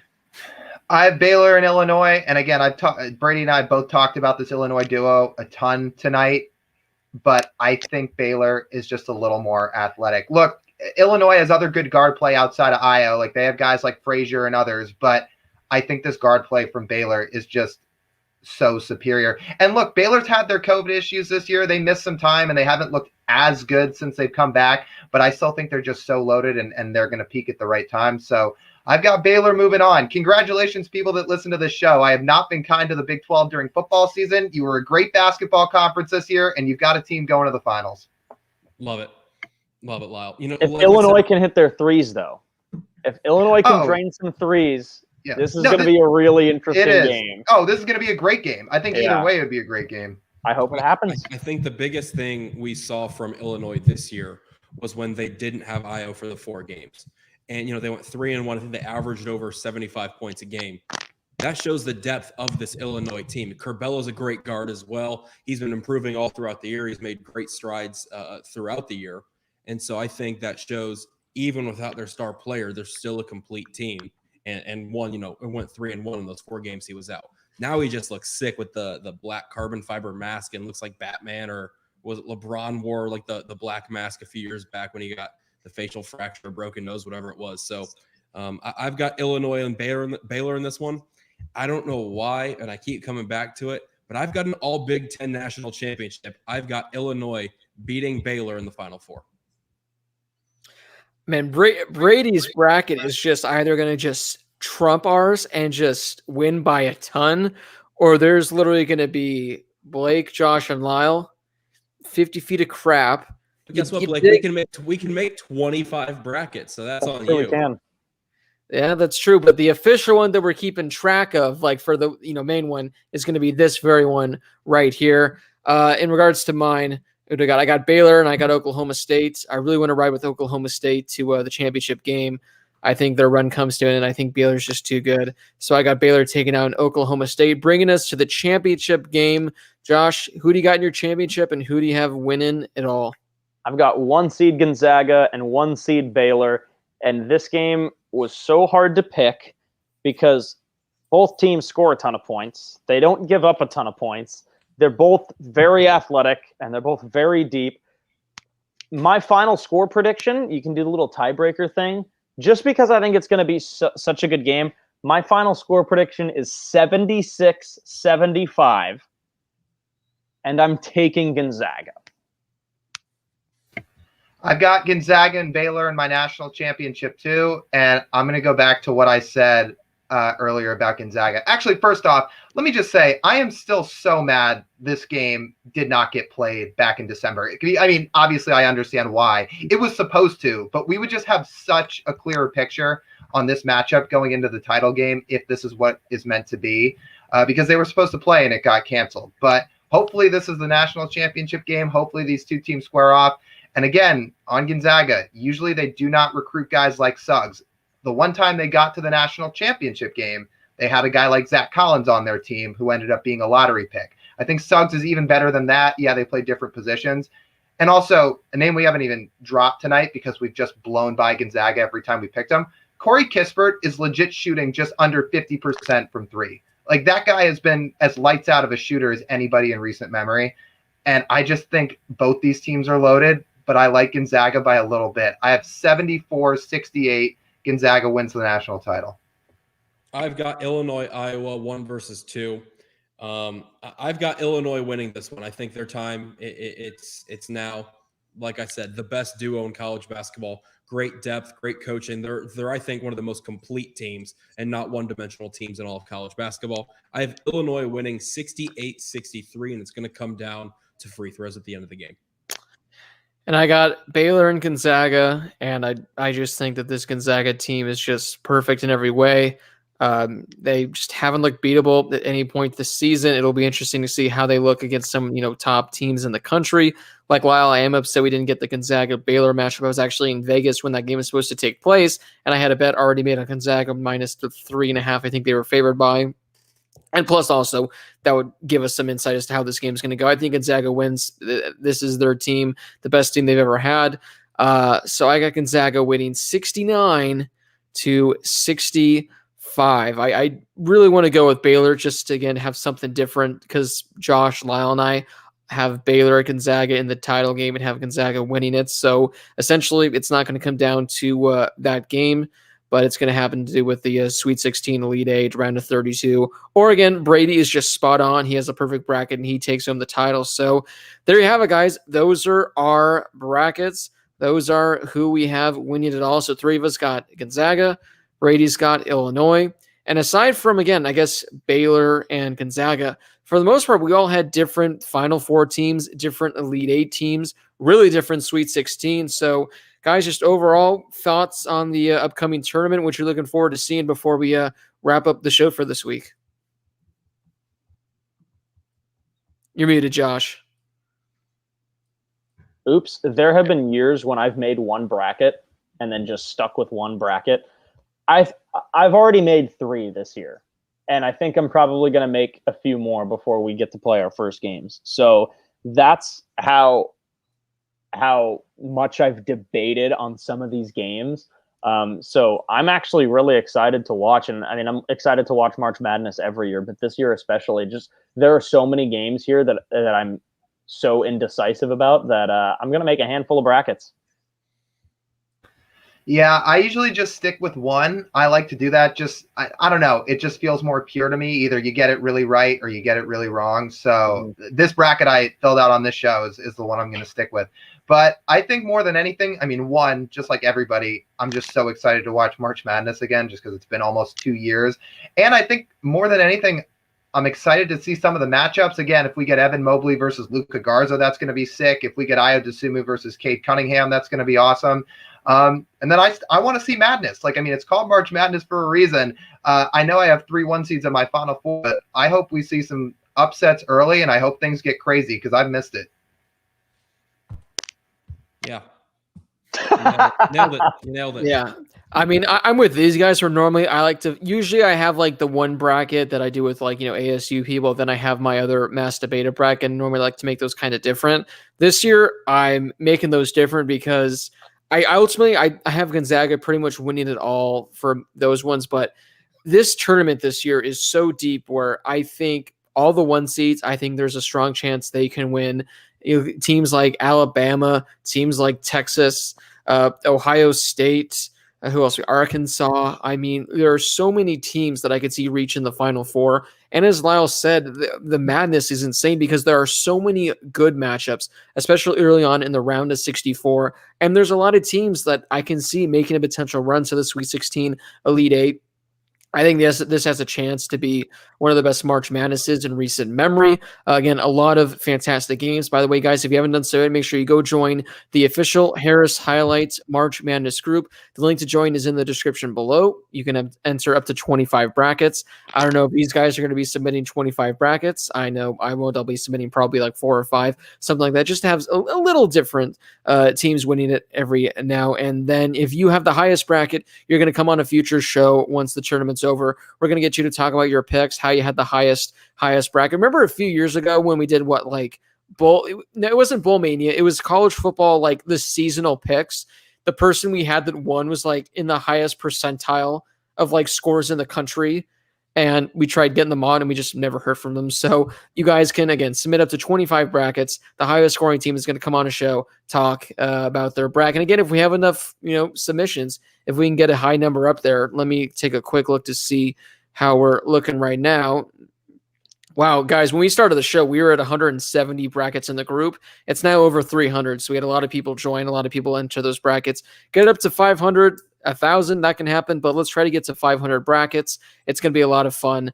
And guys, any parting words before we head out for the week? This is March. Yeah, this is March. I did it at the start. Josh can do it at the finish of the show. And here, Short Round's got it up on the screen. Play the trumpets. It's March Madness, baby. Yes. Lyle, are you going to be setting your alarm to March Madness by future on Friday? Usually I set it to the actual like March Madness tone when March Madness starts. Right. I don't know. I have to do something. I feel like it's been 2 years. Yeah, boys, I'm going to be in the beautiful city of Las Vegas, betting on every game imaginable. First half, team action. Second half action, all game action. So if anyone out there is going to be in Las Vegas, find me at Circa crying because I lost my 8-team parlay. Again, guys, make sure you guys go join the bracket. It's going to be a whole lot of fun. For Josh Schaefer, Lyle Goldstein, Brady Klein, this has been Blake Harris from the Chateau in Monrovia, California. Thank you to everyone for tuning in for as long as we did, guys. The show is a minute and a half away from being a 2-hour show. We went through the entire bracket. It was a lot of fun. Go join the group. Submit as many brackets as you want. Have a lot of fun. Follow the show on Twitter at the HHShow_. That way you can follow along with the updates in regards to the group and how everyone's doing and whatnot. Thank you guys so much for watching, and we'll see you whenever our next show is.